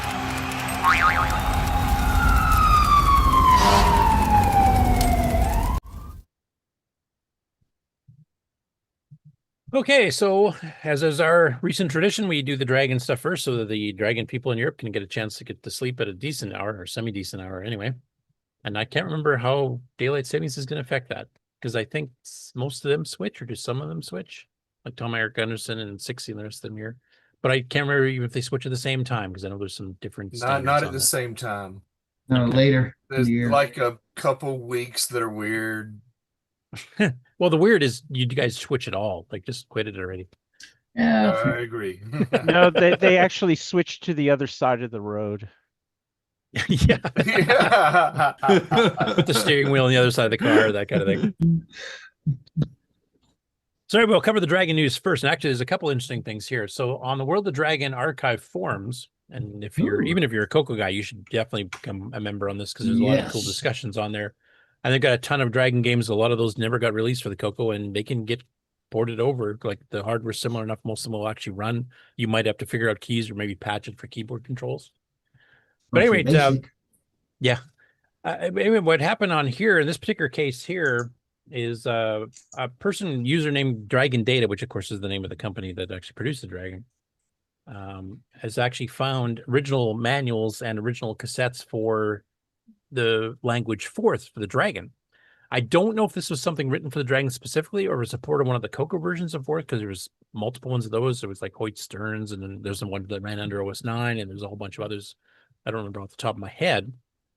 But he actually found these original cassettes, and there's two versions of it he's showing here. Not too much of a difference. This one's a demo version, which I'm assuming must have had a time lock or something, like after a week you can't use it anymore or something. I don't know how you do that without a real-time clock, but or maybe it's limited on the size of the program, or maybe you can compile, but you can't write out the compiler. Save. Oh yeah, Forth, you can't make your own definitions or something like that. Yeah, well, that'd be a pretty useless demo. Well, no, Forth, you had standard definitions, and then you defined your own That's words. true. That's true. And you So find you your own, could and you just- build your own language as you go. It's kind of cool that way. Right. So if you eliminate that, then all you've got is a demo. So As yeah, long I as you could can see natively think in Polish notation, which always gave me trouble. that. Native Polish. Yeah. Yeah. Actually, 60's mentioning in the chat here, Richard Harding, who's the archivist for Dragon for all their history, is the person that goes by Dragon Data. So that's him who found these and put these up. Oh, nice. He also uploaded here the Dragon Programmer. So this is actually the book scanned in, originally made by SMG. Hopefully that's pronounced, from Grenada Publishing. I haven't had a chance to look at that one, but it's a 39 meg download of the actual scans of the book. So if you want to check that book out, and I'm not sure if that's basic programming, machine language programming, or both. I'm not familiar with that particular book. I would imagine 60 might be aware of it. So after the time delay of us transmitting to him, maybe he can answer if this is a basic programming book or a machine language programming book, or maybe a combo. Maybe it's a fourth programming book. Continuing on Dragon stuff here. So John Whitworth posted that all PCBs and components have been ordered for his new SuperSprite FM Plus HDMI version board. And he plans to have some available at the Dragon Meetup next month. I guess it's technically next month because we're at the end of February. But he basically posted on that. So he's hoping to actually have some out for sale at the little event there. And interesting to see because HDMI is obviously much more easy to get. Every TV basically is HDMI these days. TVs that have VGA inputs and stuff from some of the other converters that we have are getting harder to find. I've got a couple TVs here that no longer have VGA at all. So it's something to definitely keep in mind. So it'd be pretty cool. And I know AC's 8-bit Zone obviously has an HDMI output, I believe, on the Gimme Z, though I think it doesn't have sound unless you muck around because of the stupid licensing crap. But HDMI does. But we can all recognize, blimey, that's hit the credit card. So if you want one, get one. Because he's just made a bunch. Yeah. Or ordered a bunch. And 60 said, no, he doesn't recognize the title, unfortunately. And the other one is from the Microdeal page on Facebook. This is run by Chris Poacher, who also made this particular link, and it's basically covering the history of Microdeal. Microdeal was the biggest distributor of software for the Dragon, I think even bigger at one point than Dragon Data itself was. And they brought a lot of the third-party stuff in from North America and even Australia and created their own, covers and artwork for them on most cases. And actually quite a bit of the time was much better than the stuff we saw. So, but where the box. Yeah, we've gone through some of these, even posters of those you can get now too. Now the ones he's showing here, so he's basically talking about like as a kid he always imagined, because there was all these games for sale and a lot of them, that he figured that Microdeal would have this huge warehouse to do all the production. And these actually have the address of where Microdeal was at the time. Now you notice these are actually Tandy branded, so these are ones that were sold in the Tandy stores for the CoCo itself. Now the CoCo was sold, and the CoCo 2 was sold in the UK at prices quite a bit higher than a Dragon and quite a bit higher than we would have, been used to here with conversions because of, VAT tax and a bunch of other things, tariffs. But what he's asking the question here is that this address here, he actually looked up in Google and it's just a house. So he's wondering, was this something where Microdeal's entire cassette duplication and keeping all the cassette cases and the little inserts and stuff like that, was this all just done basically on somebody's kitchen table or a room in the house type thing? No. Or was this something that was tore down and replaced? This was the business address, and all the actual work was done in an undisclosed location. It was just a rental bit of an industrial estate, unquote. That's like where the accounting happened. Yeah, that's like my company. That address is just where the accounting happens, and all of the stuff is someplace else. It's not in my house. It's that's just the address that's on the. Well, they got the living room. Right. Well, it's got a desk and a computer here. So it's as I'll show in a second here, it's actually got a pretty big house. So maybe it was a recorder there. I don't know. Well, they might have it in the basement there. Yeah, they had a basement with little kids and the Oompa Loompas, to make all the put all the stuff in the child slave labor. But yeah, I mean, this is kind of cool seeing and this is another thing where the UK was different than North America, like Canada and the United States. Were not allowed to sell third-party stuff except through this express order catalog, which you had to ask for. Whereas Australia and the UK were, and I think Europe in general, the Tandy stores were allowed to sell third-party stuff. These here, like Buzzard Bait, that's Tom Mix. Chambers was Tom Mix.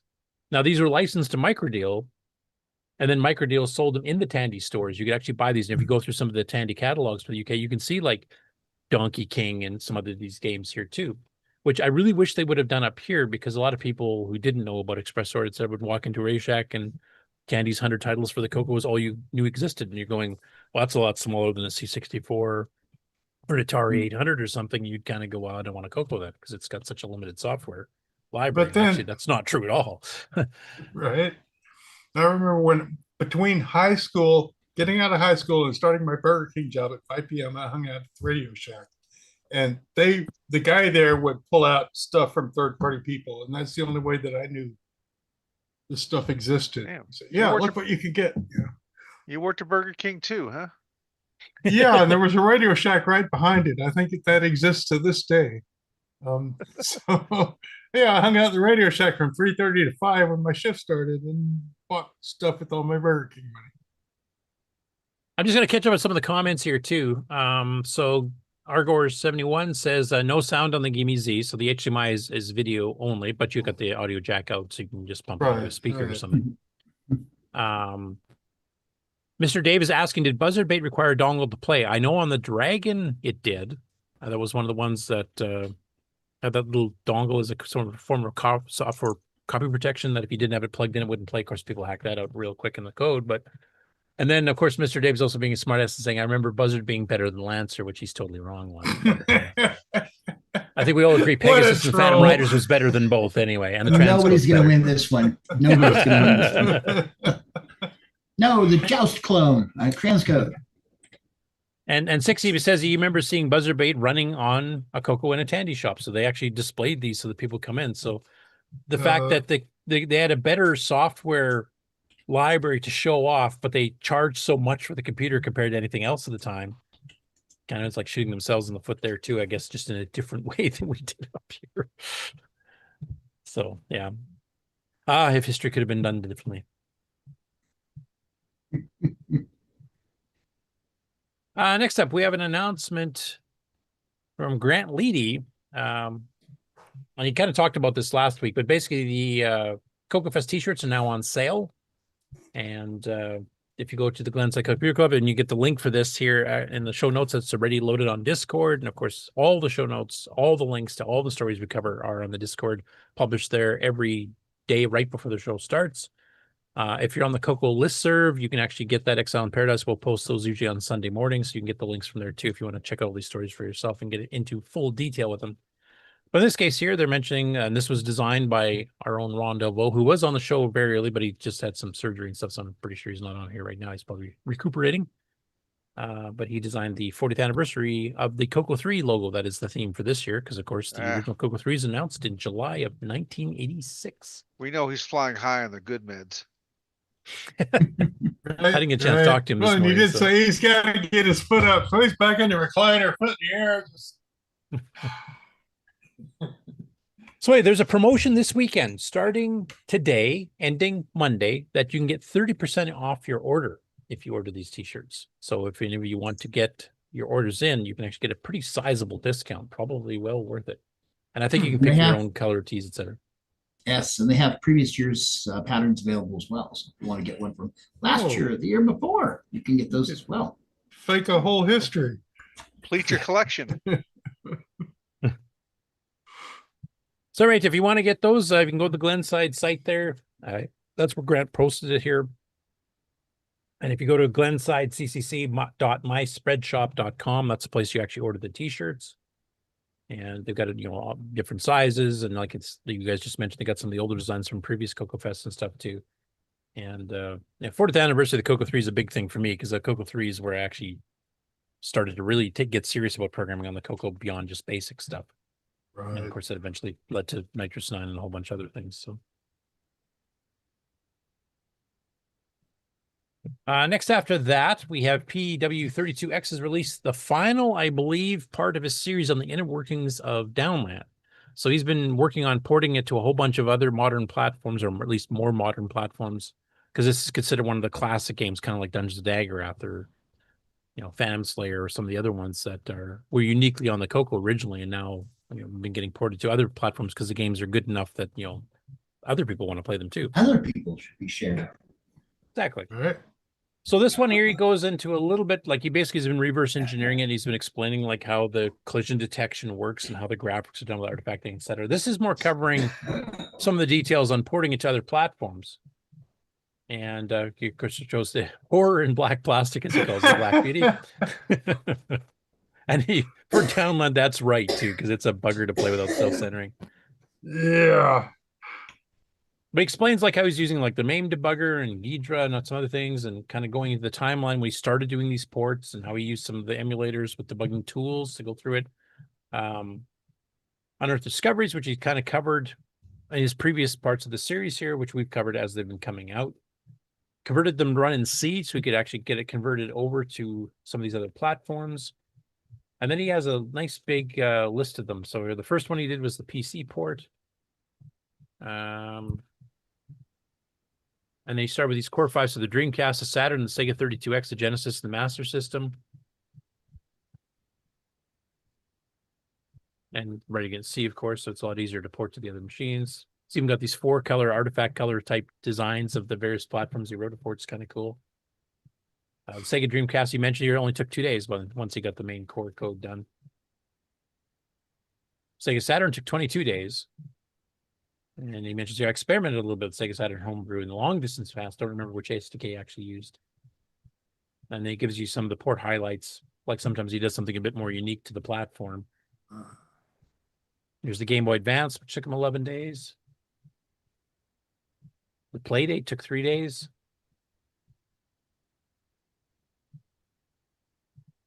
The 3DO took 17. So he's ported it to a ton of these old classic platformers. Sega 32X took 20 days. So if any of you have these other ones, which I think most of these are now considered retro too, not quite as retro as a CoCo, but yeah, you can play download on all these now. Sega Genesis took them 15 days, etc. So it's pretty cool to actually go through all these here, and he gives some details of each port too. So a month for the Master System. Woo-hoo. Yeah, well, that's an older one. Actually, the CoCo borrowed from the Sega Master because the Diecom gaze that used the gun, that's a Sega Master gun system that Dave Dyes adapted over to. Okay, So okay. that one's kind of gone and sent stuff both ways. Anyways, it's a whole long list. I'm not going to go through everything here, but this is basically, I think. Uh-oh.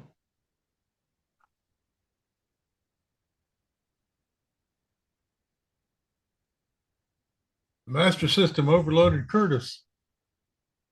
Where did Curtis go? Well, he's frozen there. Let's see if he comes back. Something happened. Next up, we have a Portuguese podcast, Retropolis, which is a voice-only podcast, so there's no graphics or anything else going here, and they cover a variety of things. In this particular one here, he actually covers what they call one of their favorite YouTube channels, which is CoCo Town. And of course, we've had CoCo Town as guest, and of course, we cover his stuff because he goes deep diving into assembly language for both his Moon Patrol clone that he's working on, and then he's been going these side things explaining like how artifact graphics work and how does the Apple II basic shape tables compare with the CoCo Microsoft Basics draw commands, etc. So he does a lot of deep dives, and he's really good at explaining things. He's one of the best, I think, on YouTube, which is why his subscribers have shot way the heck up, way past us.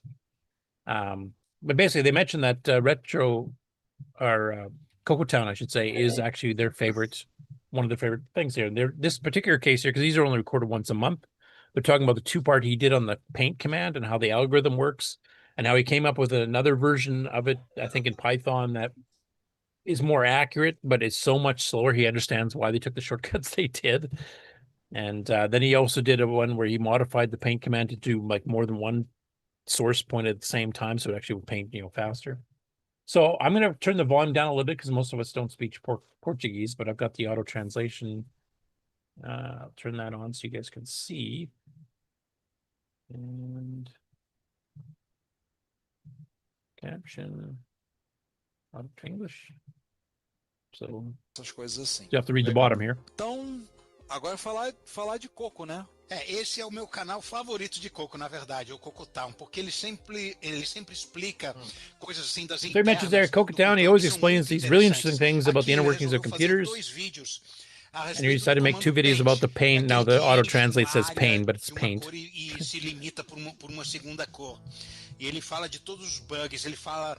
talks about some of the bugs that are still existent in the Microsoft one. I mean, I'm not going to play the whole thing because we've covered the actual video before, but it was kind of cool to see a general retro podcast that covers a whole bunch of different platforms kind of, call out one of the CoCo-based ones and how well it's done. And then later in that same show, they actually gave us a shout out, which I thought was pretty cool. And one of their members, actually one of their panelists, actually did a demo on our show. You might remember, Mark. You might remember because I think it was a CoCo Tech one. Was it? no dia SG24? 14 de Let me turn the closed captioning on first.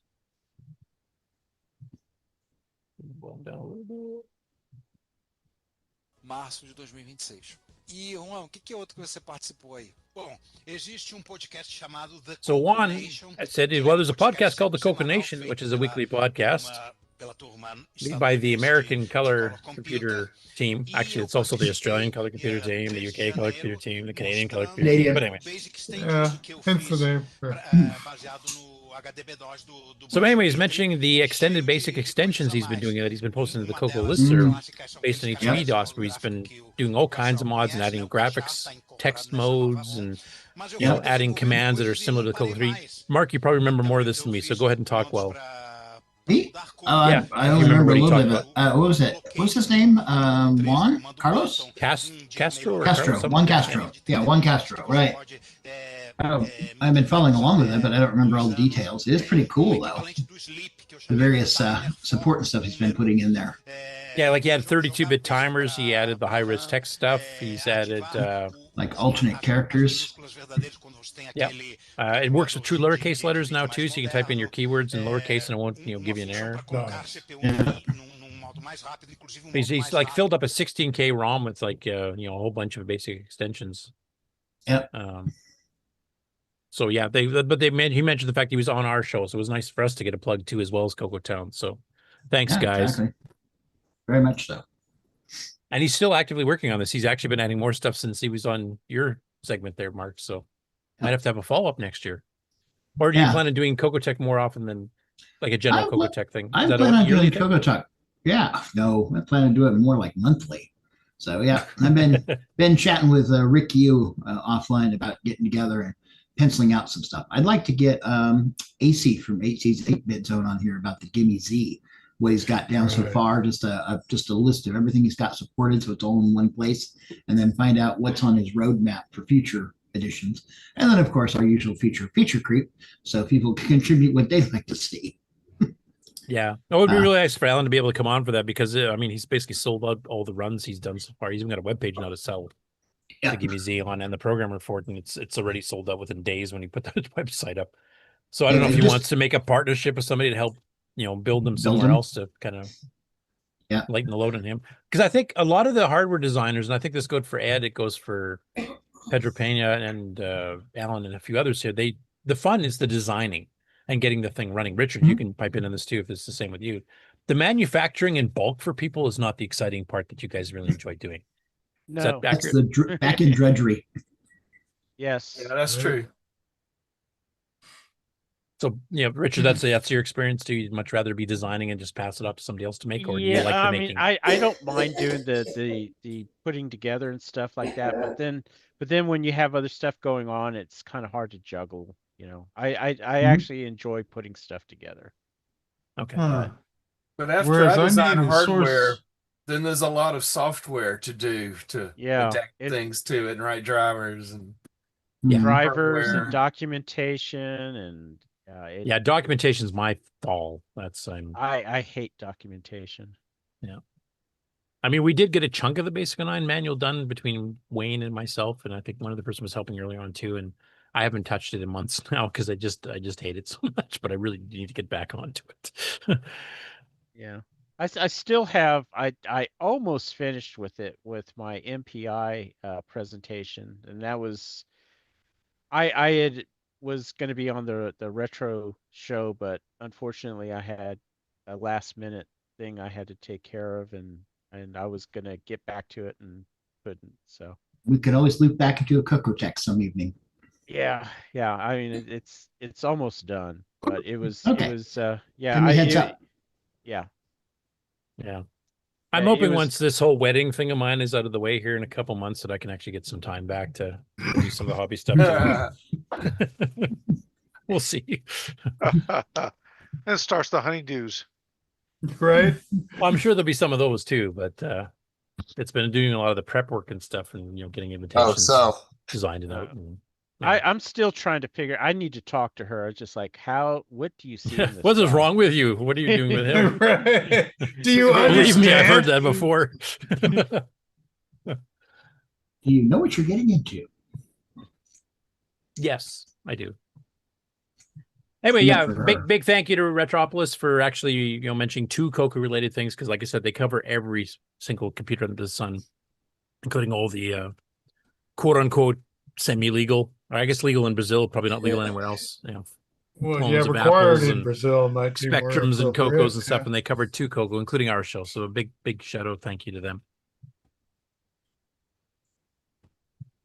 Next up, we have Ben Schickman. I hope I'm pronouncing that right. I don't know if I am, but he posted in the CoCo Facebook group anyway.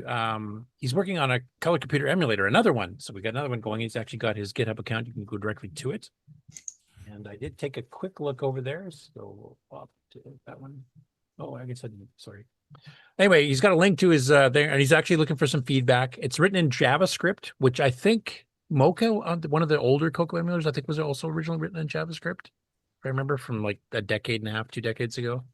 CoCo 1 and 2 only at that point, which I believe this one is as well. So if anybody wants to do some testing on it and kind of give them some feedback, please do so on the CoCo Facebook group.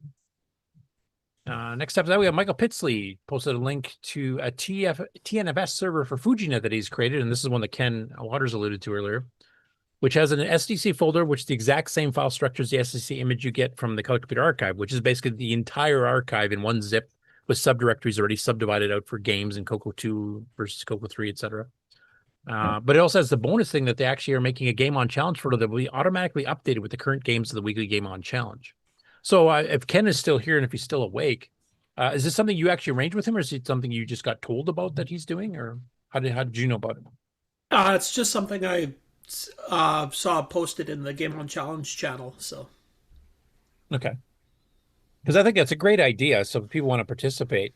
Now, one other thing FujiNet supports on other platforms, I think mainly the Atari, maybe a little bit on some of the Apple, is that you can actually create games that will upload high scores, and actually they'll get sent to a server that can keep track of those, like forever type thing. You compete against high scores against other players from all over the world.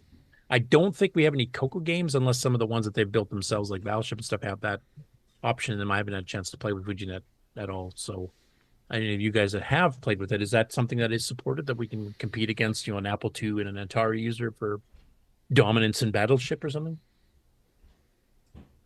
I know, Rick, you've talked about doing this yourself, where you can kind of keep track of scores on your network card too, with a server somewhere. Well, I'm going kind of a different track, but no, I realize that. We could, yeah. It'd basically be the CoCo keeping track of high scores in that case. It's a CoCo. Well, yeah, I'm going client to client thing. I'm trying to stay away from. We need a server somewhere to serve us. If you're the last 3 men on Earth with CoCos, you'll still be able to. Yeah, we won't do the subscriptions expired crap. Like, take the server down. Exactly, but we now Henry wants to do FujiNet on everything, including the CoCo board. So we may end up there. Which Henry? Okay. You're the guy with the brains in this operation. Glad somebody has them. Right. Yeah. We need one. Patrick, I've kind of been keeping FujiNet on the back burner while I do other things, because I feel like they have a huge enthusiastic team behind it, and I'm the only one working on some of this other stuff. Yeah. But I think there'll be a grand convergence. At some point, they'll offer an interface that we can just hook into. And I think it's great that for now we can do these live, action games like the Space War I wrote and stuff with our faster networking. Right, yeah. Yeah, because FujiNet, from what I've seen, is a bit more turn-based at this point. Yes. Yeah, I actually had talked to Cherry Home. I wanted to do the FujiNet and make some of the cards. Only thing that held me back was they were talking about updating the hardware, and I didn't want, it's just like, okay, I'll wait, and haven't. Yeah, they're going to be eliminating the dongle. There will be no bitbanger thing. They're going to do it completely by cartridge. And I know that, I'm not trying to criticize them or anything, because I know other things happen, and they're supporting several other platforms and stuff, and they don't have billion-dollar budget and things like that. So I just kind of held back on that. I'm more than enthusiastic to participate, help in any way I can financially, do hardware, whatever I can do to promote FujiNet. I have no problems doing it.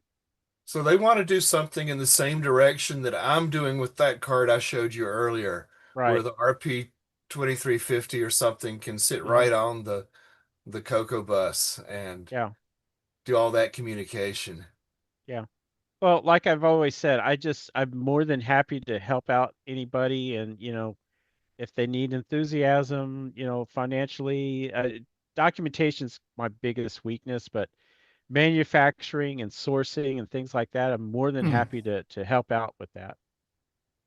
Yeah, I think they had a problem too, where one of the people that's designing the new hardware that doesn't require the bitbanger dongle anymore also had some real life issues hit, and kind of got behind. Yeah, yeah, that can, believe me, I understand. Yeah, me too. Really understand. So.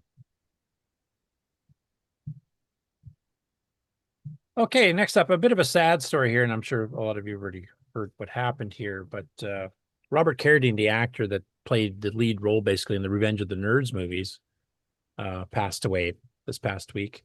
He came from an acting family.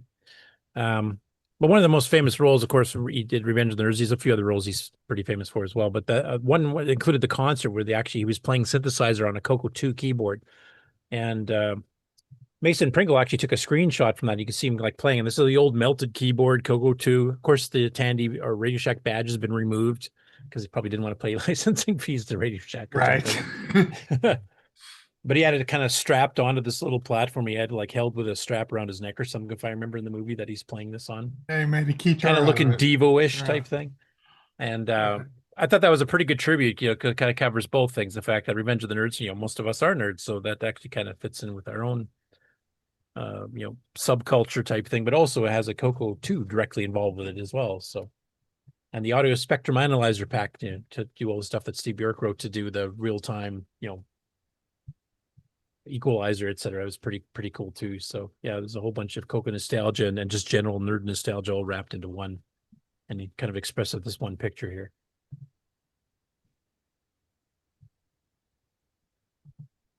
Rich Stevens, speaking of FujiNet, so Rich Stevens, probably the most active software developer on FujiNet right now. He posted details and a download link for some more utilities, and we just covered some a week or two ago. So this time around, he's got an enhanced clock. He did have enhanced before. It's been enhanced to show either 12 or 24-hour time. You can toggle it by hitting the space bar. And then two more new commands that he's added into his little batch of FujiNet-related utilities is BASGUID. Replaces the basic stop command with a new command, GUID. Can be used at the basic command line or in a program, and it'll return in a string that you pass to it. We filled with a randomly generated 36-character unique ID. I haven't done too much research exactly what that's for. It's just kind of reading it live here as we're talking about it.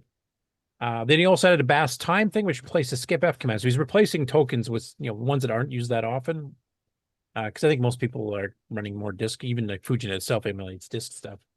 So you're not going to be using the tape commands all that often. Stop, I would still leave because it was kind of nice to have that as a debugging tool in BASIC. You can stop and then you can check variables or modify a variable, and then you can actually do CONT for continue and continue the program running with whatever change you wanted to test. But BAS time basically your command with a new command called DATTM. And also assigns it to a string, same as the previous one here, but it'll return a variable with the actual current date and time in 24-hour time. So it gives the year, the month, the day, the hour, the minutes, the seconds. Yeah, that is extremely important. The clock command and that is all that you need with FujiNet. That's what finally sold me in FujiNet. All this sharing absolutely. games. It's got a clock, by golly. It's got a clock, damn it. Yeah. I've actually got an older dongle one, but is this in Radio Shacks or hdbdos or? I think these are separate standalone utilities. I don't know if he's added some stuff linked in or if he's just calling stuff that was already there. And he's made these little bin files that you can just load up and run or call them from a basic program to get this information into your own program. Oh, okay. So no, you see what he's doing. So skip F is replaced with Yeah, and map basically he's stealing what tokens. am- He's not trying to add more. No, but that's what we're doing. He does his little patch thing, and then you've got a new thing you can call to get the time, and you can't skip out. But Which is completely different from what Juan's doing with his extensions we talked about a little bit earlier. He's actually adding in new commands for a lot of stuff there. Exactly. Now, would I be able to do this with disk11.asm, the one I'm running? Maybe. I mean, the Would I CoCo be 3 able to replaced do a few this tokens. with to hdbdos? Because I mean, he's modifying the basic. He needs to know Right, where he's things cutting are. out he's cutting out bits of the old basic and dropping in his stuff. Yeah, and how does yeah. that interfere with the rest of the world? Yeah, so you're using a token that already existed, but you're changing the keyword the token's assigned to, and And then the function of the replacing its token. code with your code, and now does that mess up any direct calls that went to undocumented places? Yeah, this could get ugly. But it's cool. He's got all these, features that he's showing you how to use, and I'm sure that some of these you can actually call directly from the FujiNet software stack and get the results back without having to modify BASIC. This just makes it easier for BASIC programmers to access some of this stuff. Yeah. No, this is cool to see because I've been wondering, what the right way to tweak these basics is. And That's a good question. I mean, the hdbdos extensions that Juan's doing, he's adding tokens in a lot of cases. Yeah. So just it like the gets bigger CoCo and 3 added a bigger, bunch. yeah. Yeah. Because there's single byte tokens, there's double byte tokens. It just depends on what you're trying to do. Does hdbdos still fit in what, 8K of ROM? 16K, I believe. No, 16K. 16K? Yeah. Yeah, it'd So be it like goes ADOS from 3 or something. C000 all the way up to FEFF. EFF. Yeah, and I'm betting you're getting to the Or- end of the or- just add more range. Or FDFF on a CoCo 3, because of course most of Right, you 'cause want you that got the little- vector page. Oh yeah, right. Okay. Is that used by BASIC also as well as by Nitrous 9, that funny page? Well, it crashes the CoCo 3, so you don't want to go there. I think BASIC does use it because it doesn't use it for like mapping get put buffers in the high res screen. It has a little routine that it copies up there. I can't remember. Okay. I might be thinking Nitrous 9. I know it does a Nitrous 9, but I think because the screens are so big and the get put buffers are so big too that you don't have enough room for the basic program and the ROMs to exist at the same time. So I think it does do a little vector between the two to map in a 32K screen plus an 8K buffer to put on a screen. So While we're on a nearby topic, when you do reads in FFF something where the vectors are, do those always force into ROM? I believe so. I think everything having to do with that- interrupt vectors gets mapped in from the CoCo ROM, especially for handling an interrupt, if I remember correctly. Yeah. And is that RAM in a CoCo 3? No, I think it actually specially maps in the ROM. Rick, do you remember? I think it maps in the ROM to get the address. That's why you can't change it to skip, some of the addresses. Oh, they completely. have the whole, they give me X like it's ROM no matter what it is. You still have to go through Oh, the, it's the ROM, RAM. It may be RAM, but it's still vector. ROM. Yeah. Okay. Yeah. All right. Thanks. That's the hunches that I had, but I'd never seen it spelled out. Henry, if you go check the Inside OS9 Level 2 book by Kevin Darling, which is on the archive, and when he's explaining how the MMU and some of the stuff works in the early chapters, I think he actually does specifically talk about that if you want to check that. About the vectors. Okay, cool. Thanks. Okay. Next out of that, Vincent Tran, and he's been posting some questions about, logging into BBS's, ANSI BBS's, over the net these days. And he's been trying multiple tries to get it working. And he finally got it working with Roger Taylor's NetMate terminal program, which is one Ron's a big fan of as well. And this is one of the two CoCo 3 terminal programs that actually supports full ANSI graphics in color with the extended character set because it's all done in graphics mode. Now, if I remember correctly, Rogers is using a 320 by 200 or 225 16 color screen with custom fonts to be small enough to fit. And on RGB monitor, it looks good. I don't think you could probably read it on composite, but why would you be doing that anyway? And he actually managed to successfully log into multiple BBSs with the full color. And then the other one is the much earlier Twilight terminal by Sockmaster from 1996, where he actually does this really creative 3-screen flipping with pixels adjusted at 45-degree angles on the other screens, and it kind of fills it in. And he's got like 80 by 32 with true lowercase and all the colors that ANSI supports, and then some. And Unfortunately, it didn't have a bunch of, extra stuff beyond that. It was basically a terminal program for viewing. You did a buffer capture, and you had, of course, settings and stuff for your baud rates, etc. But you couldn't do any X modem or Y modem uploads or downloads. It wasn't a full terminal program, which I think NetMate is a much more robust terminal program. But it uses the 640 by 200, so you get the really high res crisp characters and stuff. With 96K of RAM assigned for graphics pages to do all the display. It's insane. And of course, Sockmasters actually will run on the Bitbanger and even up to 9600 baud on the Bitbanger. So that's the typical Sockmaster push the CoCo to the absolute limit. Handle 96K of screens and graphics at the same time you're trying to time the Bitbanger port at 9600 baud. Like, I don't think I'd even attempt that. But he got it to work. And I actually did play with that back in the day. But anyway, Rogers actually requires an R32 pack. Which makes it much easier on the program. But then he's done this thing where you don't get the light flicker that you get on Twilight Terminal because you're just running on a raw 16 color mode, just with custom fonts and stuff to simulate the ANSI stuff here. So I'll zoom that in a little bit. You can see the one here he's doing, and this is the version 1.02 by Roger Taylor. I wish Ron was on here because he knows much more about this than I do. But you can see it's got all the IBM character graphics and stuff here for like cross-hatch shading and stuff here. So you can get some pretty impressive looking stuff for a text mode. It is. Right, even You're even going on to a CoCo-based VBS using ANSI graphics.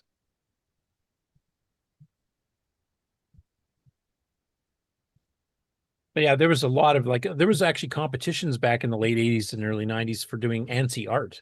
And people would try to devise, the best looking ANSI things. And then, of course, when people could start getting VGA and higher resolutions, they would actually expand the vertical lengths. You could actually do full blown pictures in ANSI art because you'd be getting like 80 by 50 or 132 by 60 or something like that on the screen.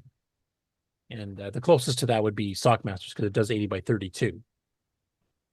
Looks quite good. But Vince has been trying to get this working for a while to go over, an ESP or whatever type device to get onto the network these days, and he got it working, and it looks pretty darn good, I have to say. Obviously, a CoCo 3 is required for that. Yeah, so that's a CoCo 3 in 16 color mode. Yeah, that particular one. Twilight Terminal uses a 640 by 225 4-color mode with 3 screens, page flip to get your red, green, and blues across. And it does do a little bit of flicker, but it looks good, especially from a bit of a distance, or if you have a slow phosphor monitor. The old 4096 color mode, I think they used to call it. And yeah, that's what Nick called it when he was doing it in his Rascam. Right, and make pictures of Samantha Fox and so forth. So while we're talking color modes, you remember a week ago I demoed my P Mode 1 editor. Yep. I have now added P Mode 4 to that. Oh, cool. And I've posted a link to the latest one. It's no longer my hosting; it's now Google's hosting. But there's a pointer to it on the Discord in the Game Art or CoCo Art channel, something like that. And are you handling artifact colors too? Or are you using it as a pure graphics mode? It's pure graphics. That'll be extra credit. I'm thinking of going to text mode semi-graphics next. That'd be cool because some of the higher semi-graphics modes you can do some pretty impressive stuff with, especially S24. Yeah, you get more colors, you can mix in letters nicely, and it's tight in memory. So yep. So the next one here is Crypto Bad Entry on YouTube released the first video because he's been making ESP32-S3 based CoCo emulator in hardware. And he's actually doing his first demo video here, and he's talked about this in the Discord too. So he's demonstrating games like this is Qbert. I believe this is a Spectral Associates version of Qbert. She's playing with a modern controller they're hooked up to his ESP32. Now it looks like at this point he's doing what I would call pure artifacting. He's treating it as a straight 4-color mode, just with black and white and red and blue. So he's not trying to do the the yellows and the purples and stuff you can get. So it's more like older versions of VCC, et cetera, or MAME before they started introducing the more expansive. We worry about the 3 or 4 pixels in a row horizontally, or what the vertical pixels actually kind of change your colors to. But it actually looks like it's running pretty good. It's got some other games that he demos here. Here's Bagged Man by Aardvark.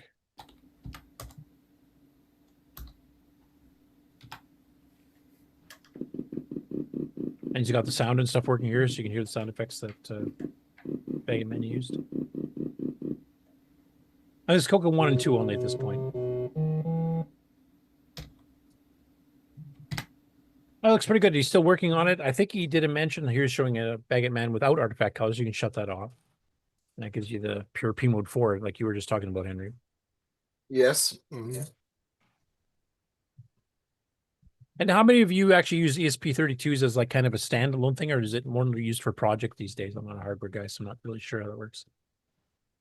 My projects are Raspberry Pi Pico. Oh, okay. Chip based. You know, and really the two alternatives to that would be the STM and the ESP32 lines. Yeah, because if I remember correctly, wasn't the ESP used for some of the stuff that actually translates Telnet and stuff and does all the networking protocols? Isn't that something that was done? Yeah, So you actually just use standard modem That's what programs? FujiNet does with it, right? FujiNet. Yeah. Okay. Right. Yeah, FujiNet's based on ESP32. Nope, distorted a bit there, Mark. Yeah, FujiNet is based on the ESP32. Mark is saying that FujiNet is based on the ESP32 something. Mark, you were very distorted. Yeah. Yeah, he's breaking up. He's silencing, as we used to call it. I haven't claimed that the FujiNet is not a CoCo project, ESP32 project, and we are the terminal. But that's just me.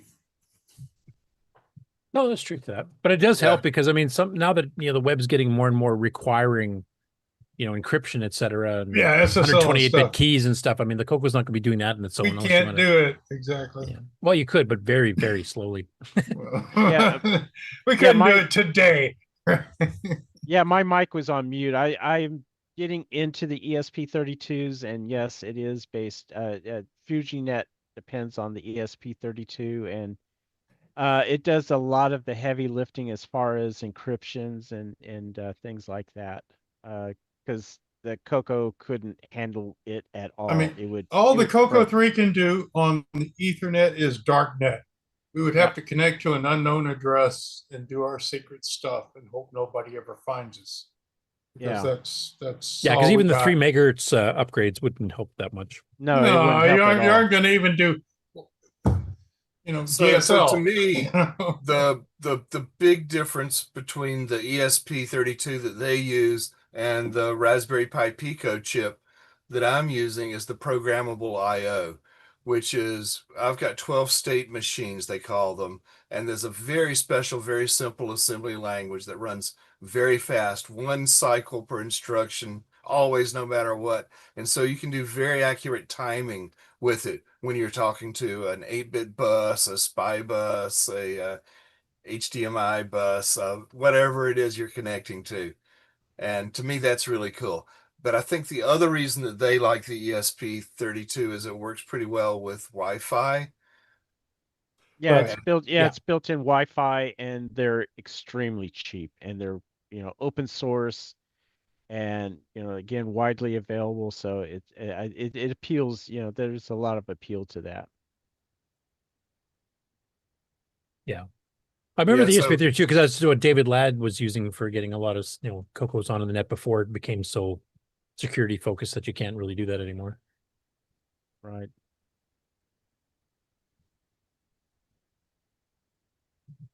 Okay, next after that, George B. Janssen, who has been doing off and on CoCo 3 assembly language series, and as far as I know, it's the only CoCo 3 specific assembly language series on YouTube, has actually started doing another chunk here that's actually going to be 4 episodes long. He's got 3 of them uploaded right now. He's uploaded the disk image if you don't want to type all the code in, already uploaded to the Discord on his channel.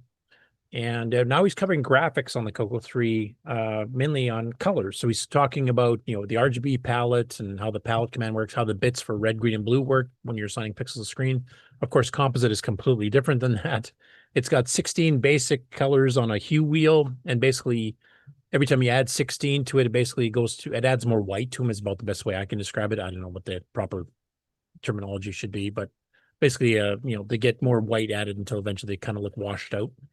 So it's done completely different. This is always bugged Nick Morennis because in Australia, the PAL CoCo 3s, of course, they just had RGB no matter what mode if you plugged it into a TV, if you plugged it into an RGB monitor, it was still RGB. And now the Gimme X and the Gimme Z do that too, where they kind of translate automatically and adjust the colors so that it comes out on a TV, even if you're going through like a composite or something like that with RGB style colors, which makes it a lot easier for coders. So they don't have to try to like, figure out an alternate palette. But yeah, he's got 3 parts up here. The first part is basically covering RGB colors and how they work, how palettes work, and a little CoCo 3 screen loader program that he's done. So I'll just fast forward a little bit. You can kind of see here. Okay, it's 1, or it's also hex 1. And here's how the... So here he's got a sample. He's showing what a dark blue, and he actually found a little listing on the web that kind of described, made names for the colors. He actually made a joke earlier too, because males and females see colors differently. So male or females will have all these subtle things like fuchsia and all these other weird colors, and the guys are basically just like it's cyan, magenta, dark blue, man. Yeah. So basically, and that's true. I mean, from what I've seen.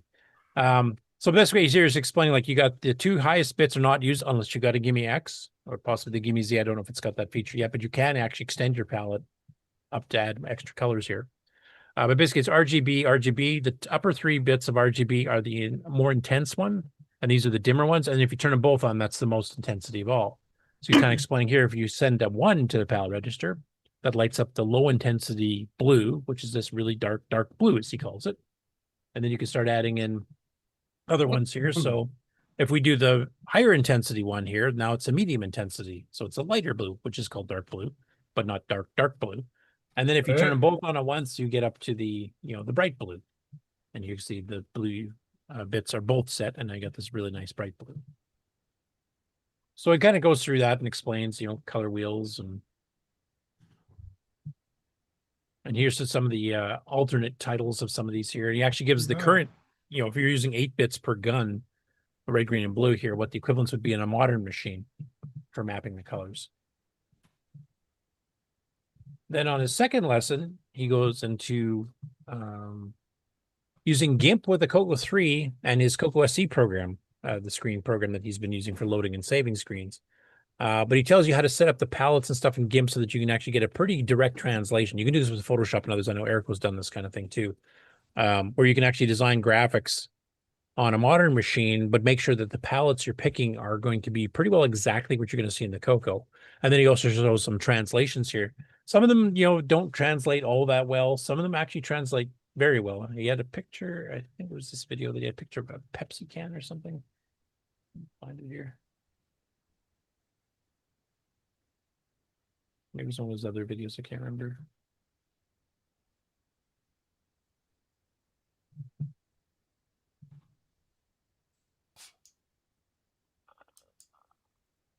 So here's an example. He's got kind of covering, you grab this little rainbow graphic off the web, and then you can figure out the colors, RGB components of it, and then make sure it's something that will exactly match CoCo if you want it to match that exact color, rather than, picking a green and suddenly discovering it's quite a bit darker or lighter than you're expecting.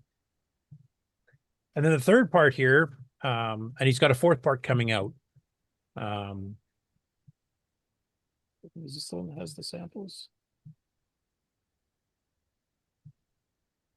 What we're going to do here, oops, wrong way. I'm going to talk about an include file for assembly language programs. To also help you set up, stuff that you need to load the pictures in assembly language. And he, like I said, he goes through GIMP and stuff for converting stuff over and, forcing colors to more closely match CoCo. So he's doing a whole bunch on how you translate colors, how the actual RGB settings on the Gimme work, and how they affect what you're seeing on the monitor, etc.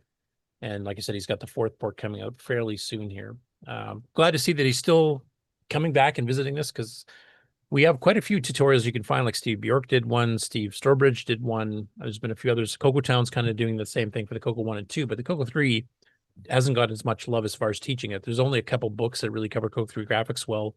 The TEPCO CoCo 3 addendum that was added to his CoCo 1 and 2 book is one that tried to explain it. And there was 1 or 2 others, I think. But most of the ones that people see, like William Barden and Rodney Zack and stuff, is all just plain. Either they're plain old 6809 stuff, or they're basically CoCo 1 and 2 based, so BDG based stuff. Not too much in the CoCo 3.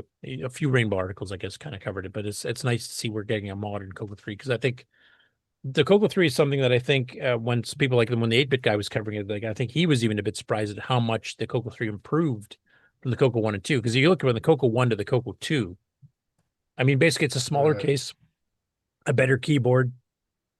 And if you really dig into the internals, you can run the Bitbanger slightly faster for drivewire. And that's about it.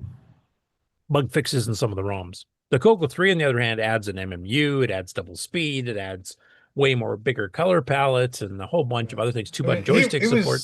He was talking about graphics, and he did say the A word. Yeah. Comparing us favorably with the Amiga. So yeah, I mean, it's not quite that good, but it's a pretty good jump. The graphics. It's probably closer to the Atari ST than it is to the Amiga. But it's you know, I see what he's saying. It's getting there. Yeah. You know? I mean, the Atari ST had the same resolutions we did, 320 by 200, 640 by 200. It had 4 color, 640 by 200. It had 16 color, 30, 20 by 200, exactly the same as the CoCo does. The only main difference graphics-wise, aside from having a 6 to 8000 to power it, is that the Atari had 9 bits of color to choose from, so you can get 512 colors total, whereas the CoCo had 6 bits. So they added another, gradation between as far as how much intensity you could put onto each gun. But they were kind of kissing cousins, because I know we used to convert screens from the Atari ST. The waterfall demo was an Atari ST demo originally, and that became a palette animation demo on the CoCo, pretty well verbatim. You just basically drop the lowest bit out of the color intensities and maybe adjust it a little bit if you want to fiddle around with it. Our palette was basically the same as EGA with the resolution of Atari ST type of thing. So we were doing pretty good. Next about that, we have TRS-80 Retro Programming. In this case here, he was a bit disappointed with how slow his Ulysses game was running on the CoCo 1 and 2, and I'd given him a suggestion about a month ago of just trying the CoCo 3 at double speed and see how much it sped it up, which he did notice it's a fair bit faster. Now, the way he's doing his graphics to be non-destructive is he's doing the drawing on an extra page of graphics memory outside of the viewable one. And then once it's all rendered on there, he p-copies it back over. Now, p-copy was written as a generic routine.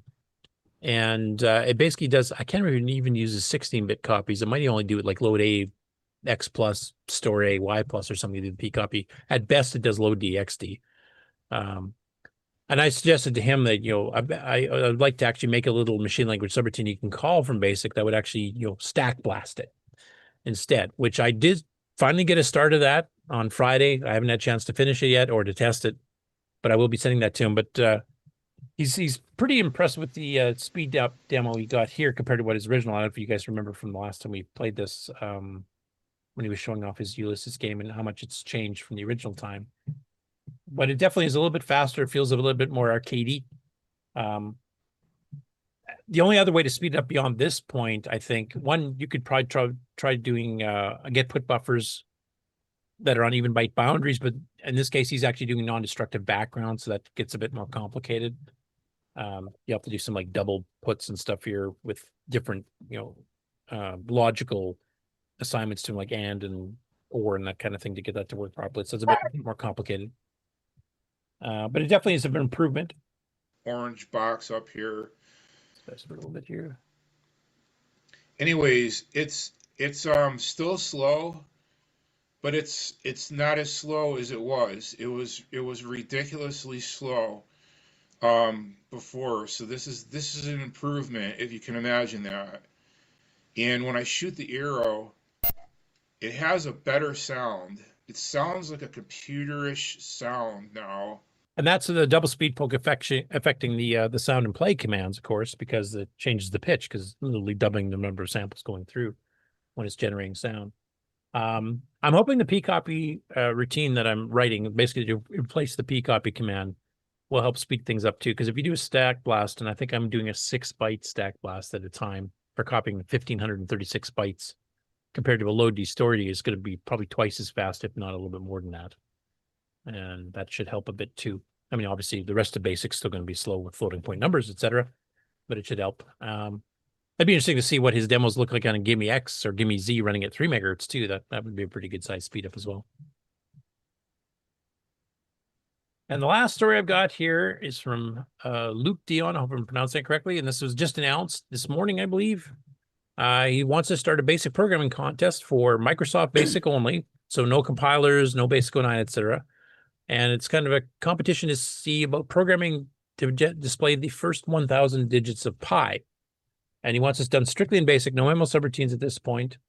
and he's going to have different criteria to judge the base on, like as how fast is your routine, does it use the least amount of memory. You have to display every digit on screen. It can't just be internal calculations. He wants a visible, animated, or blinking cursor during computation. And then a timer basically showing the total time elapsed, which you can use, the FujiNet call that Rich Stevens just did here to actually grab the clock, over FujiNet, and you get your nice accurate time. He's got the rules and regulations here posted on Facebook. I know John Linville has cross-posted this on their CoCo Crew podcast page on Facebook as well. If you read that one, you should see the same thing.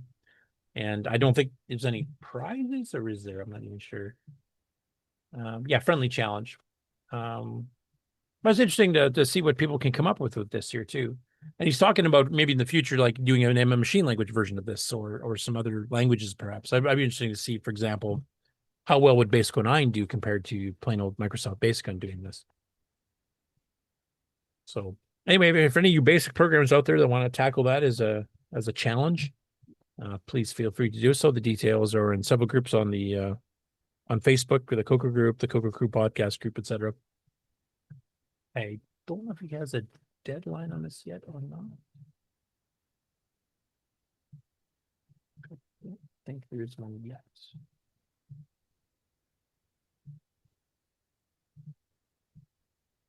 I'm not sure when he's planning on doing that, but as far as the deadline. But yeah, for you basic programmers out there, it'd be pretty cool to see what you guys can come up with. And that's the news for this week. Everybody wake up. Oh, Well, I I'm should probably here. go. Yeah, I probably should actually go through the upcoming shows, though, shouldn't I? Since Boys in Tech and a few others have actually mentioned these. Not strictly. Yeah, we news need per something se. to look forward to. So Yeah. I was watching the Golf Channel. I'm sorry. You couldn't Well, share Rick, with everybody else to keep him awake, or what? Oh, well, Rick's not going to be playing golf. no, we couldn't find the balls. Oh man, fluorescent. It was sunny and 60 yesterday.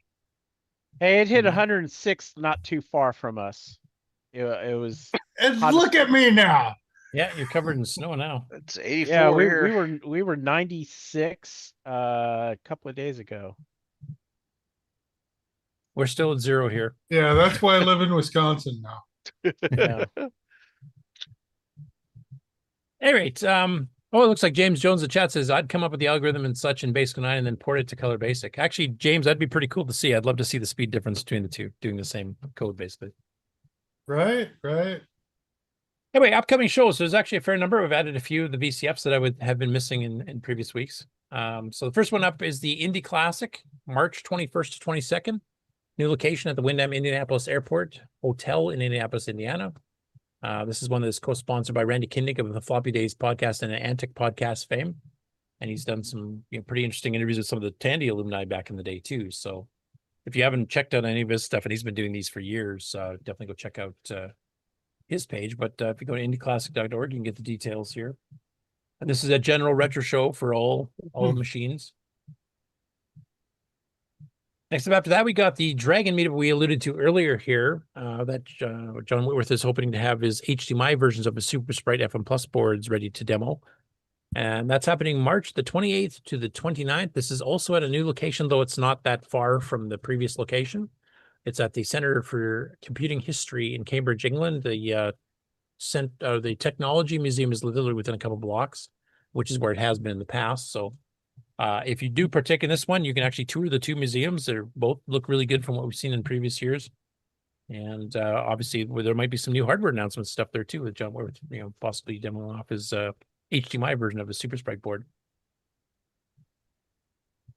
After that is VCF East, which is one of the longest running, if not the longest running of the VCFs. This is one Sloopy and a few others go to. This is at the InfoAge Science and History Museum in Wall, New Jersey. Peter Satinsky of the TRS-80 Trash Talk, and he's actually, done a little bit of CoCo stuff. He's actually he's doing another arcade game. So he did, the heck was it called? Stampede, which is a clone of an Activision game where you have to rope in cattle from the Atari 2600. And he's actually working on a new one that's based on, I'm trying to remember the name of the arcade games from the mid to late 70s. It was The one where you got the different tracks and your motorbike runs across, you have to jump barrels, and they keep adding more barrels as you're going. You have to time your speed and stuff to jump. It was like a black and white arcade game, but he's working on that now as a game for the Model 1 and 3 as well. But he's actually going to be on the round table, the podcasters round table. I'm not sure if Taylor and Amy are attending it this year. They might be on the same panel as Peter. And yeah, there's usually a pretty good CoCo representation at this show with Sloopy and a bunch of others coming out to it. So if you're in that area, you should definitely go check it out. I don't think they've got any of the talks booked yet, but I should double check. Nope, nothing yet. Next up, that, of course, is CoCo Fest, April 24th to the 25th. If you want maps of the outside tables there, probably don't ask Rick until he fixes up his map there. But I don't know where they are, man. I can't draw them. And yeah, that's only 54 days away, according to the live clock. Once again, real-time clock, folks. That's what's really important here. And Richard just gave me the thumbs up. Of course, this is a big show for the CoCo. Tables have been on sale since what, the 15th of February, I believe now. And I think from what you showed on that map there, Rick, they're already, the ones in the main hall are pretty well half full already. The nice ones are done. The middle's about half done, and people are going to go in the hall if they want to be in the hall, I guess. Yeah, like AJ. So far. Yeah, the cool kids are on the bottom left of that map. She's a wonder who that might be. What about the loud kids? Oh, I don't know. That would be my corner. Yeah. Yeah. Anyway, it's at the Holiday Inn and Suites at Carroll Stream, Illinois. Sim, it has been for a few years now. And this is the main CoCo show, of course. So if you're able to make it to that one, that's the best place to go. It looks like we've got a few people on the panel here that'll be there, including some new wares to see as well. That exact same weekend, if you happen to be way down in South America near Argentina, is the first official Latin American VCF, which takes place the exact same weekend from the 24th to 26th. And I'm probably butchering this, Bahia Blanca in Argentina.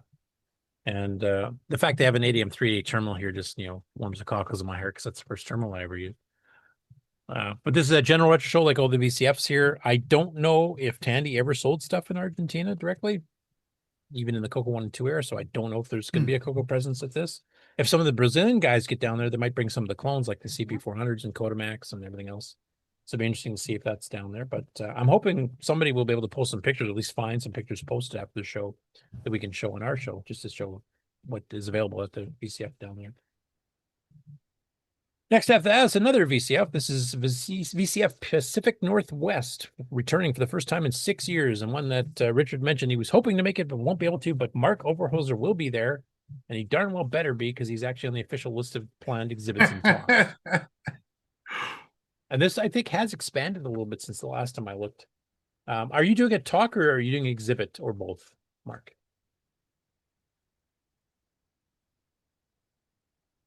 I might be breaking it up. No, just exhibit. Oh, just exhibit? Okay. So there definitely has been some CoCo stuff there before. I know Ken Waters has been at one of these before. I don't know if he's going to be able to make it down this year either. But it's nice to see that it finally has come back on again after it's basically in pause since the start of COVID. And it's finally back. That's like 6 years now, right? Yeah. Yep. Next up after that, the next live stream of the International Computer Club, which is always a live show that is on the Amigos YouTube and Twitch channels.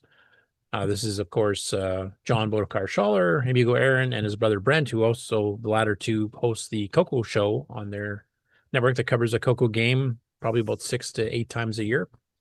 And Nick and I and a few other CoCo people have been on there, presenting like new games or, basically this is anything retro you want to talk about. It could be how to collect cartridges and display them as a display case. It could be hardware. It could be software. It could be just nostalgia over a certain platform. It could be how to write documentation, whatever you want to do that's retro. They haven't announced, like, I don't think any of the actual people that are doing because it's still a fair ways away. But this will be happening on May the 2nd, live at 4:30 p.m. Eastern on their YouTube and on their Twitch channels. And these usually last a good 4 or 5 hours too, because it's international. There's a lot of people from Europe that come in and do things on here too. and Australia and the States and Canada. So it's a pretty nice wide show with a lot of variety. Not just, programming and hardware, but a lot of, even collecting, like, you're trying to find certain Japanese labeled versions of, Famicom games or something like that, like whatever retro you want to do. After that is VCF Southwest, which Richard is going to, and that's because it's right in Tandy's backdoor neighborhood here, and you'll see some of the Tandy alumni there. Mark Siegel's a regular there. I know Mark Mosley has met him there, I think, a couple of times, actually. Yep. TGB Chris and a few others are also local to that area. I don't know if Bob Emery's planning on making it this year. I don't know if he's even still on the call at this point. But yeah, this is happening on May 29th to 31st at the Weston Dallas Fort Worth Airport. Now, this is on a college campus in the past. Is that the same? Yeah, it was on the college campus in the past, but it's now in a hotel. It's way far away in DFW Airport. Yeah, it's on the other side of. That's a long way from SMU. Yeah. Well, DFW is a very large metro. It's its own city. Yes. Yeah. Now, does anybody know why they switched to using hotel instead of the campus? Because I think the campus they got for a really good rate or free or something, didn't they? Well, last year they had 2 different buildings, and you had to go back and forth, and maybe they kind of outgrew the. Yeah. Oh, so it was more like they outgrew the space and it was becoming awkward. So they wanted they were like using bits and pieces of weird hallways and rooms. Yeah, well, they had some very nice lecture halls, and they were used those for the seminars. Well, yeah, but it was university, so they had nice lecture halls, but they weren't really set up for a big crowd of fools like us to come in. Yeah, everything else was hallways and side rooms. Okay, so it's a little bit too scattered. So this is probably just a more convenient facility, though. I mean, there was one main room, which is to me a little bit bigger than CoCo Fest, but think about it. Everyone flew into DFW Airport, and then they had to transport themselves 30 miles to the campus, the university, where they could just stay at the airport, and the few guys in Dallas can just drive out there. Yeah, this seems to be a common theme because I mean, some of the other shows like the Indy show are also Cincinnati, they're also having their hotels right at the airport, so you don't have to go anywhere. You just get off your is plane. Also at the airport, Cincinnati. Yeah, right. Yeah, that's one's coming up. Yeah, like at least 3 of the shows have switched to having airport hotels. Yeah, the only thing I don't like about this one is the hotel charges for parking. I'm staying across the street, not across from the freeway, but I'm staying at the DoubleTree. But yeah, I'm in booths 108 and 109. Literally. So I haven't decided if I'm making it this year or not, but I might. Are you on this list? Yeah, there you are. There I am. Sponsor. Oh, yay. Right on. Thank you. Indeed. And the showcase we covered before too. Yeah. Hey, big guy, be selling his Quarks cartridge, I'm sure. Yeah. Signing up. Cool. Next after that, the Amigos also do this their own annual retro computer show. That's actually a live show in an actual building as opposed to a streamed International Computer Club meeting, and that's called the International Retro Computer Expo, formerly called Boat Fest, which was confusing a lot of locals because there's no boats. Yes, let's use the Army designation: inflatable raft, catamaran, electric. Yeah, there. But you know, even if you call it retro computers, that's going to confuse a lot of locals. That's true. You Slightly less confusing. That's what I should have said. It's got a really good pizza place nearby. I will vouch for that, as will Ken and Jason and a few others because have attended the show. Once again, this is basically all retro platforms, whether it's gaming consoles, stand-up arcade machines, the little portable electronic things like CoCo used to do, home computers, etc. Bit more of a gaming flavor in general, but not just. There's definitely some hardware people there. You get to see stuff like the original Magnavox Odyssey 1 from 72. I actually got to play it for the first time in my life at this show. One of the guys brought a really hyped up tier-setting Model 4P to it too the last time I was there. So they also record all of their shows, including the CoCo Show live at this event. So if you want to become part of the audience and actually kind of get involved with the show, you can do that as well. And it's a lot of fun, and they're great hosts. It's some of the friendliest hosts of any show I've ever attended. So if you can get a chance to get out there, you can. Do you have to pay for tickets here? And they got them booked here if you want to do like 1 day, 2 days, etc. And that is happening July 10th and 11th, which is Friday and Saturday. July 9th is the reserved for vendors to set up in the evening here without having to worry about crowds, etc. And it's a lot of fun. That's about all I can say. I like the idea of flying into Yeager Airport. Might do a barrel roll on the way in, or yeah, I think most fly into what's the there's a bigger city not too far, and then they kind of Hooterville. yeah. Oh, it's Yeager Airport, so is that where the rrestaurant started? There, yeah. I'll drop her down here on this. Charleston, I think, isn't that nearby? I think that's the airport you fly into or something. I can't remember that. CRW, yeah, so Charleston. Yeah, because most go to the bigger city airport, and they get somebody to pick them up or rent a car or something. And they're friendly enough; they will go pick you up. I've actually witnessed them going to pick people up at the airport. Of course, Ken and I were idiots, and we just drove there right from Chicago. But from Chicago, from Saskatoon. Yeah, well, we got lucky. Actually, no, I guess we were just visiting that time. We didn't actually go to the actual show. But the one year we flew to Toronto, joined with Frank of Retro Rewind. We all drove down from Toronto straight to Hurricane. Oh. Mm-hmm. Next one after that, of course, is VCF Midwest, which is the largest of the shows. And I think the largest retro show on planet Earth, as far as I know. I don't think even the ones in Germany, etc., get this big. Yeah, it's a massive show. Yeah, and just recently they moved to the Schaumberg Convention Center, which is a huge facility where they actually have room now for everybody. Yep. It's its own little town. Pretty much. They need Lime scooters inside the hotel so you can drive around on the scooter. They really do. The best thing about this one for me is that's in Schaumburg, which is also where Rainbow Fest started. The very first Rainbow Fest ever held, and all the ones in Chicago area after that were in Schaumburg, right from 83 to 91. So kind of in the back door there. The other cool thing that they have is they have their own telephone network there where you can call each other, and they send you a bill afterwards. It's called Shady Tel, and they are very shady people. Oh, cool. There's no scam. It's Chicago. Imagine that. You're also doing packet radio there too last year. They have some less shady things there as well. Well, Jason signed up. CoCo Man signed up for the phone service, and he got a bill for like $2,000 or something like that. Woohoo! It's Chicago, boys and girls. Yep.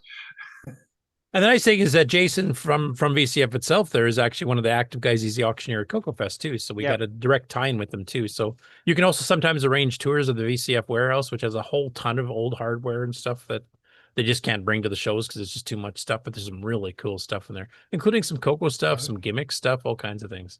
Yeah. The other cool thing about this particular get together, it's free admission too. So yeah, because I think it's the only VCF that doesn't charge, right? Right. And that's because they're kind of a side branch of VCF. There's some special. Yeah, I don't know, but I love going there. Just remember, don't bring any printers to the free table. Yeah, yeah, that's right. Or the auction. Yeah, otherwise you just have to take them back, or they have to haul them back. They won't even let you in with the dang thing. You can turn around, go back to your car. Yeah, this past year they had all kinds of stuff. They had a Chuck E. Cheese. One of their old Chuck E. Cheese, the animatronics and the plate. Oh, the whole, yeah, cool. Yeah, that was so cool. And then they had old hero robots, or even ones from that era. I mean, you name it, they had it there. I mean, it was just awesome. Yeah, and their attendance this last year was in the thousands, wasn't it? Mm-hmm. Since hasn't it been? Yeah. Well, I remember like when I first started coming back to CoCo Fest in 2016, they had just gotten out of that little basement thing in whatever hotel we were in back then. And I mean, we finally outgrew that ourselves and, got to a bigger hotel. But yeah, they've grown up really fast the last few years. And then the final one, as alluded to by Richard here, is the next Tandy Assembly, which has been announced officially October 2nd and the 4th. Now at the Doubletree by Hilton Hotel at the Cincinnati Airport. So if you're flying Cincinnati, you don't have to rent a cab and drive to a totally different town like you have the last few years with Tandy Assembly. Also, they were starting to have a big problem with running out of tables. So people were, I think last year we were only allowed to have one table no matter how big of a display you had because that's all they had room. And even then they ran out. So this year, I think they've got more than twice as many tables available. So there's a lot more room for people to, if you need a bigger display with 2 tables or even 3 tables, you can actually do that without, hindering other people from being able to get a table at all. So, yeah, and they also had problems with hotel space. It was just the city, Springfield. It was, one Ain't that big. Yeah. It was very difficult to get a cheap hotel room there. And they had sold out of rooms at the actual venue too. So it was, it wasn't a good thing. Yeah, they outgrew it basically. They outgrew it, and I'm glad it's at a major airport, and I'm definitely going to this one. Cool. Okay. Anyway, that's all the shows I have. If I'm missing any that have some CoCo presence or will have some CoCo presence, please email me at curtisboyle@sasktel.net, and I will add it to the list. And you can send me a link to the webpage or whatever that describes it so I can get some details on it. And I will add it as quick as I can.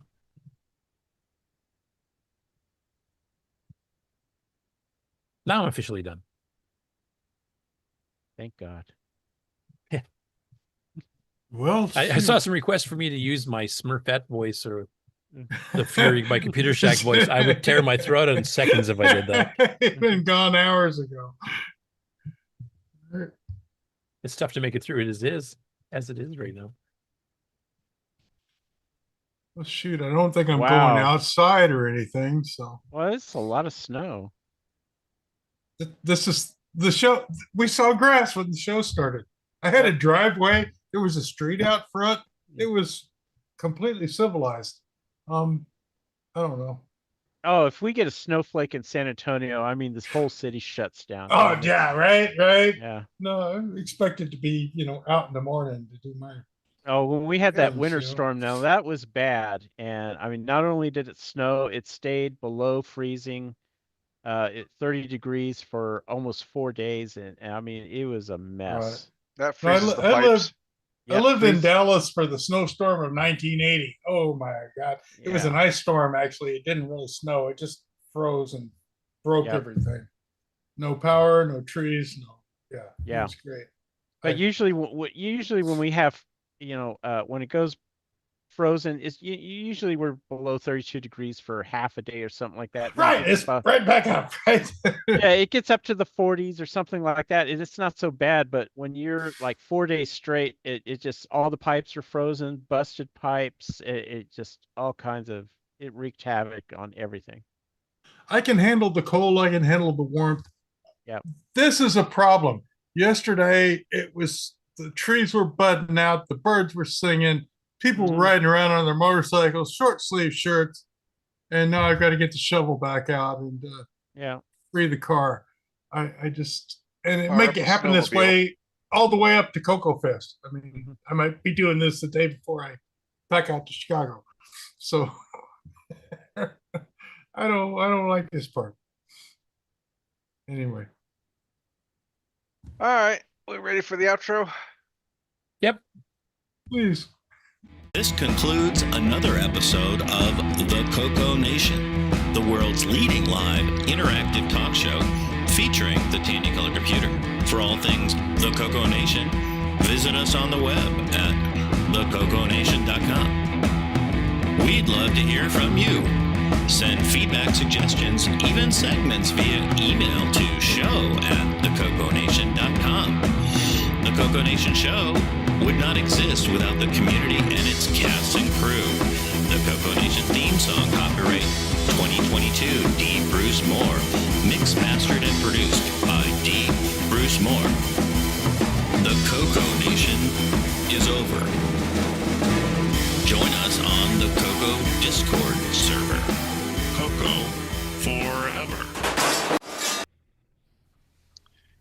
Oh, all right. So we're officially off air. No, not yet. Not yet. Be careful. The dirty laundry has to wait a little bit. So the last thing we have to do is say goodbye. Bye, everybody. Bye, everybody.